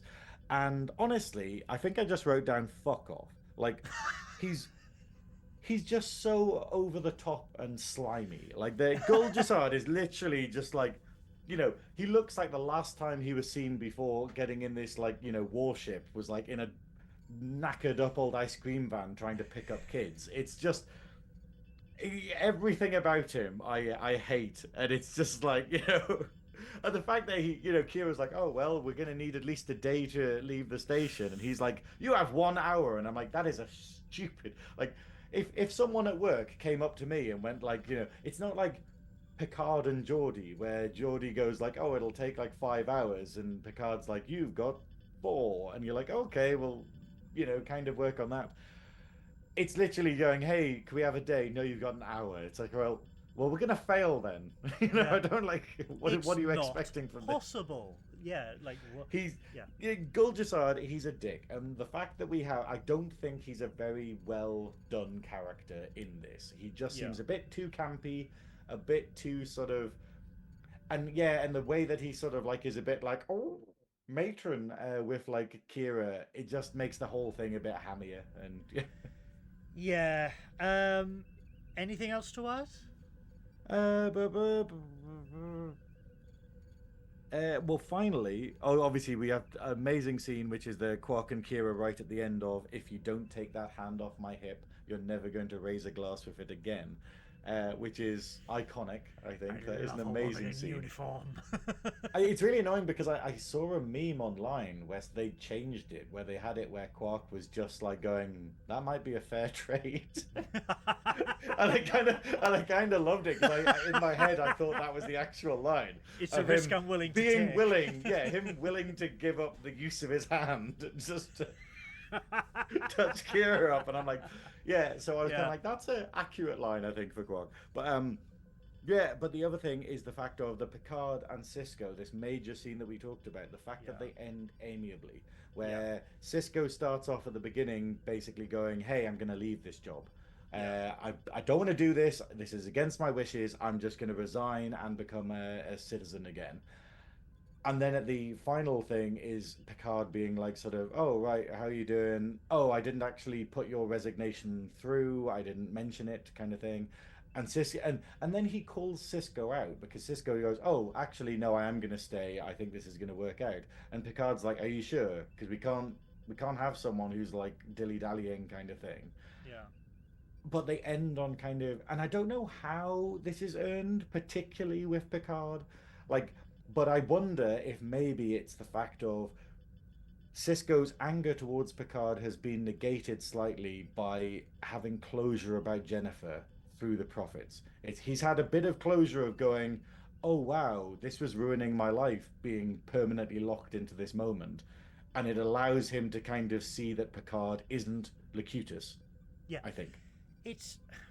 I struggle with the next gen elements because what we see is essentially, if you watch this as a televised part 1 and part 2, you get the scene with Sisko and Picard, you get the Enterprise dock there, Miles beams over, and then the Enterprise undocks and flies away, and then you get the next generation orchestral theme playing a little bit underneath, and the Enterprise flies away, and you go, do you know what, that is a great handover of this episode. You know, the next generation is passing the torch to this new series, the Enterprise is gone, and now we are exclusively DS9.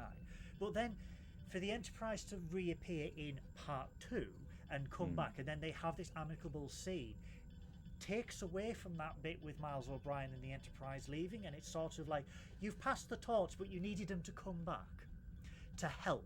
You needed them to come back, and I just thought, you could have just left this scene and done it at the end. You could have had Miles finally saying goodbye to Picard, blah, blah, blah, blah, blah, and then Picard leaving the transporter room and then talking to Sisko. I don't know how they could have done it better. I disagree with this, because it's the fact of they didn't know they were going to come back. Because the reason they come back is because they're getting attacked by the Cardassians that they couldn't predict. And they basically go, hey, we need help. Let's summon reinforcements. Oh, the closest ship is still the Enterprise because they haven't got that far away yet. So let's get them to turn around and come back. So O'Brien leaving when they come back would be like, well, yeah, it wouldn't make sense. Like, it makes sense in the capacity. And I like that the Enterprise comes back and gives Sisko a chance for redemption with Picard, like maybe, that. Well, no, vice versa. Maybe then, with O'Brien leaving, they shouldn't have made it a poignant scene of the Enterprise departing and going, symbolising that the torch has been passed. Maybe that should have been left for the end credit, where the Enterprise departs and then we see freighters and everything coming in, like we do at the end of the episode. I think it should have been. It should have been that. It should have been having the final scene with Picard where they make up essentially, then have the dramatic scene where the Enterprise goes away to go, hey, cool, we're in DS9 now, and then having the scene with Quark and Kira, and another thing that I put in a note and I wasn't going to mention, which is the final scene of the episode just shows the everyday running of the station. It shows that Sisko's getting into his vibe, and it's him just walking along the promenade with he's talking to O'Brien, he's talking to Dax about various science stuff, but he's also talking to O'Brien, and O'Brien's basically going, oh yeah, we need to fix this, and we need to do this, and we need to do that, and it's just day-to-day stuff, and it zooms out and it shows the promenade set, and that is like, that would have been the goodbye this series, now this is the new norm. And but I think the episode still does that, but not as cleanly as you say. Other than that though, it's DS9. I'm done. It's DS9. My opinion has changed. My opinion has massively changed on this. I think maybe it's too long.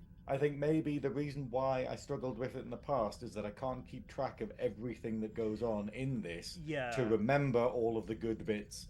All I remember is the standout bad bits, like the beach scene, like the, some of the ham-fisted dialogue, some of the stuff, and that weighed heavier in my memory than the amazing stuff. Because you've probably seen it originally as the two parties, so you've probably seen one episode and then a week later the second part of the episode. No, I've only ever, because I only ever watched DS9 in streaming. Like, I never got to see it back in the day. Like, I've only seen it on streaming, and it's only delivered. Like, I don't even know where the end is. I don't know where part 1 ends. Like, I was guessing where it was in terms of like timings and stuff on the episode, but I was like, don't actually know where the credits would have rolled in a two. So I've only ever seen it as one merged movie. I can't really remember. I'm pretty sure. Because the problem is that the halfway mark, the halfway mark is Dax trying to figure out, like, having her memory, where she goes into her memory and remembers getting the thing back from Curzon. I'm like, you can't have that as the fucking 45 minutes. Yeah, it's that kind of, you can't. I'm sure it was something obscure when I was rewatching it, being like, maybe it was only ever aired as like a sort of, big and then chunky one. re-edited. Yeah, then re-edited. I don't know, but I have no other notes for this episode other than everyone who is watching this. If you haven't, you need to watch this episode, and then you need to watch Deep Space Nine, because Deep Space Nine, man, we lord over this series so much, and for very good reasons. It is a spectacular entrance into Star Trek, and we recommend it to everyone. However, without further ado, we are receiving an incoming transmission.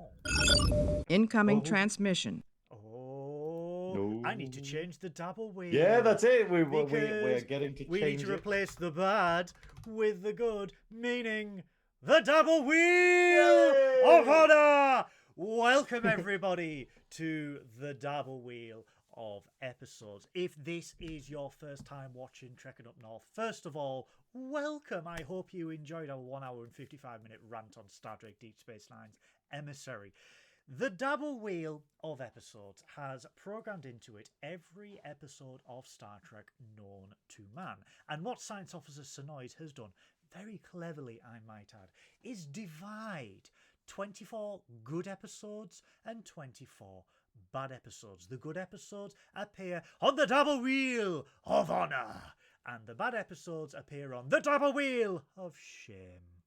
Now, last week we had the Dabo Wheel of Shame, which brought us to the Emissary, and as an evolving, open-minded human being that Science Officer Synoiz is, his opinion on Emissary changed on a rewatch. He went in it, he learned new facts, he based his opinion on new figures and facts and data and observations. Which is what science is. Science is constantly retesting everything you know to make sure that it's still right. That is science, you know? It's the idea of going... For instance, actually, I don't know if I said this on our last episode, after the quiz, we're going to have to do it as a thing, man. We're going to have to do like a sub-show or something. Because basically, after the Nerdy Up North quiz, I was chatting to a wonderful person who'd come along, and they were talking about how much they love Babylon 5, and Babylon 5 is like one of their favorite sci-fis. And I obviously didn't get on my high horse, but I was like, look, I don't like it. And I've tried so many times. And what happens is I get these discussions where I'll meet someone who's massively into Babylon 5, and they'll be saying, oh, it's amazing because of this and this and this. And then I start going, maybe I was wrong about it. I need to rewatch it in order to change my opinion on it and like go, maybe I was wrong, because that's what a thinking person does. And then obviously what's happened is I've watched it like through like 4 times and I'm still like, nope, still a pile of wank. But I'm in that mode now of going, let's rewatch it. It's got to, maybe I just don't get it yet. And so that might come in the future. Me watching Babylon 5 and seeing if I can... yeah. With your help in getting us to the point where we can just do this as a full-time job, we can both watch Babylon 5 without having to worry about work. Because I want to cover. Listen, I want to Battlestar. I want to cover Battlestar Galactica. I want to cover all the Stargates. I want to cover The Expanse. I want to cover Babylon 5. I want to cover Sequest DSV. Which I've never seen. Oh, this is never, a ever can seen of worms. DSV. This is a can of worms, right? That needs to be reopened because the production hell that is Sequest DSV is worthy of its own series alone. The Dolphins unionized, didn't they? Darwin. The Dolphins, yeah. They evolved and got a union. Yeah, and they formed an union, and he had to get his own trailer and everything, and then he died because obviously there was no water. He joined the Street Guild. So, I'm so sorry for that joke. The Dabo Wheel of Honor has 24 of the best Star Trek episodes that me and Synoiz love. And for those that don't know what we do, we spin the wheel and sorry, my brain farted there. We spin the wheel, and when it lands, we have to yell at the top of our lungs, Dabo! Dabo! And whatever it lands on, we must review in our next episode. Now, to throw a curveball, because this is not the Dabo Wheel of Shame, what episode are you looking forward to reviewing? The problem is, we can't have more DS9. Yes, we It's can. still going to be the drumhead. I'm gonna Drumhead. keep drumming that I want the drumhead until we get it. Ooh, what do I want? Although I'm kind of excited if we get Broken Bow. Which actually, someone was saying, did you say it wrong in the last one? Is it Broken Bow or Broken Bow? I think it's Broken Bow, as in like it's a ship thing, but then it's referring to a place in America, so it could be broken like Native American bow. It's a Native American bow. Bear with me. I will get because that was it. I remember having a discussion with someone, and they were like, "Oh, I think Goodwill pronounced it wrong," and I was like, "Well, I pronounced it one way at one point, and then the other way at a different point." I'm gonna try. Right, I'm gonna have to. I mean, we'll work it out. If we it's get a it, we will bow, have a discussion. If I could understand why the bow would be broken, because it is in landlocked Oklahoma, very far from the sea. I think, to be honest with you, with the Native American symbolism in the area, I think it's broken bow, as in bow and arrow. So I think it's broken bow. If it isn't, someone please correct me. Yeah. I am not a American. I'm just closeted American. I am not a Native American. You identify as an American. I identify as a dirty Californian. I really do. It's quite traumatic. Well, I'm more concerned about the dirty bit where you choose to identify. I choose not to bathe. I choose not to bathe to save water. Thus, I am a dirty Californian. When I am in America, and Synoiz has seen this firsthand. When I am in America, I am a different human being. I wear baseball caps, I chew gum, and I drive offensively large muscle cars and think I am God's gift. So, yeah, I am a closeted American. However, back to the Dabo Wheel. So you are thinking the drumhead. Yeah, what do you fancy? Bow. I really want Broken Bow, man. I really do. It's been a long road getting from there to an Enterprise episode, and I think it's needed. I have actually got a custom. For those, I'm pleased that I put 2 episodes of Enterprise into the Dabo Wheel of Honor. I'm quite proud of myself for managing that. For those eagle-eyed viewers, if you've seen the introduction to this show, I have tailored introductions for each Star Trek series. So obviously, I have got DS9 computer animations. For Enterprise, I actually have Enterprise computer animations ready and willing to go. So I'm hoping for a Enterprise episode, as are you, or the drumhead from TNG. So without further ado, let us spin the Dabo Wheel of Honor in 3, 2, 1.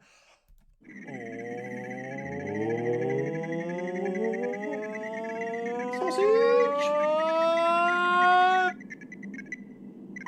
Dabo! Star Trek Voyager, the gift. Here is an interesting. This is one of my picks, and this is one of my unsure ones. So we were like, with the Emissary and Wheel of Shame, it was like it's on the border, it's right at the edge kind of thing. This is the opposite, where this is right on the edge of good. This is right on the edge of like good episodes, and it's because this is the crossover where we get 7 of 9 appearing as a character, and we sadly, in my opinion, lose Kez as a character. So it's a great little. It's the only episode we have that has the whole cast as I see it in. So the brief synopsis of this episode: Season 4, Episode 2, first aired 10th of September 1997. Kes's telepathic and latent psychokinetic powers begin to grow rapidly, while Voyager's newest crew member, the former Borg drone 7 of 9, deals with her new individuality. Would you believe? Would you believe? Computer, take us to 2-person mode. It's very homely, isn't it? It's very and look at Cisco being all serious at the top. Oh, he's angry. Voyager. Quite poignant, considering this is the 30th anniversary of Star Trek Voyager this month. So the more Voyager, not this month, this year, sorry. So the more Voyager, the better this year. But yes, we will be reviewing The Gift in the next episode. If you enjoyed this episode, thank you so much for sticking with us. Please don't forget to click that like button down below, and if you are not already a subscriber to Trekkin Up North, please hit that subscription button because it makes all the difference in the world. Do you like Emissary? Do you not like Emissary? Let us know in the comments below, and let's have an open discussion about it because we want to engage with you. You there in the pants on the sofa. I see. Hands where I can see them, Daddy. Put the mouse back in the house. Do you want to submit a challenge for myself and Science Officer God, Synoiz? yes. Why don't you submit a portraited video of yourself giving us a challenge to trekkinupnorth@gmail.com, or you can just reach out to myself or Synoiz via the social links down below. As you know, Trekkin Up North is a member of the Nerdy Up North group, and down below you will see the Nerdy Up North YouTube channel, as well as links to the Discord and the Facebook group. All have wonderful members that are keen to keep the toxicity out of nerdism, so please consider subscribing to them below, as well as all of our dear friends. Mike Overton of the Clone Star podcast helped design this wonderful layout, and the Clone Star podcast link is down below, as is Captain's Quadrant, Trek Culture, GL Soryu, Adam Ashby's music, all of the friends of the show that help make this show what it is. Please consider giving them a subscription. Science Officer Synoiz, do you have anything else? Obviously, as I've mentioned, at the moment I am in my busiest period of the year where I produce a wonderful little show called Snatch Talk, which is my behind the scenes show for Newcastle Drag Idol. If you could, it's doing really well at the minute. We're getting so many lovely people watching it and so much responses to it and people resonating with it. So if you could search YouTube for Snatch Talk, all one word, and give my channel, The Velvet Snatch, a subscribe, give Trekking Up North a subscribe, and give Nerdy Up North a subscribe, and you will get all of the beautiful content. All of it. And that's it. Yeah, that's all I have to promote, because that is my whole life at the minute, Thank trying to you. organize going for dinner with someone, and it's just like, It's oh hellish. well, I'm free next Friday for like 3 hours, and they're like, oh well, I'm available like for 1 of those hours, and I'm like, is it worth it? Like, should we just meet up in April? I'm literally finishing the recording of this fantastic episode and moving on to another recording, and then once I've finished that recording, I am then going to do some editing because Are you going to try and sleep today? Is that... Sweet child. I'm going to come around the house with a hammer and just kind of like knock you out, just to make sure that you have some parts of the day that you're unconscious. Joke's on you, I don't have a brain. Thank you to everyone who has allowed me to be a Twitch affiliate as well on the Captain Goodwill Twitch channel, which is down below. We have some unhinged fun, myself and all the various cousins of the Goodwill family.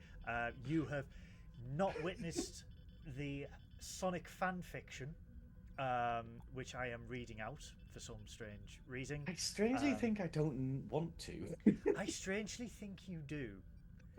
I really encourage you to join and listen. We're on a cliffhanger at the moment because I won't spoil it. Cliffhanger and Sonic fan There is a fiction. cliffhanger and everyone was gripped by it, namely me. And the two phrases that came out of that stream were, first of all, good grief. And secondly, it's easy, I sent you a Gmail. Out of context, it's like, what? But in context, it's just like, why? But no, thank you so much to everyone who has followed me on Twitch. It really does make the world of difference. Thank you so much to everyone who has watched and will continue watching Trekkin Up North. Please, please, please, please join us next time as we review Star Trek Voyager's The Gift. I want you all to stay safe, look after each other, live long and prosper, and most importantly, Miles? I want to build a school, Miles, because I'm bored. Miles!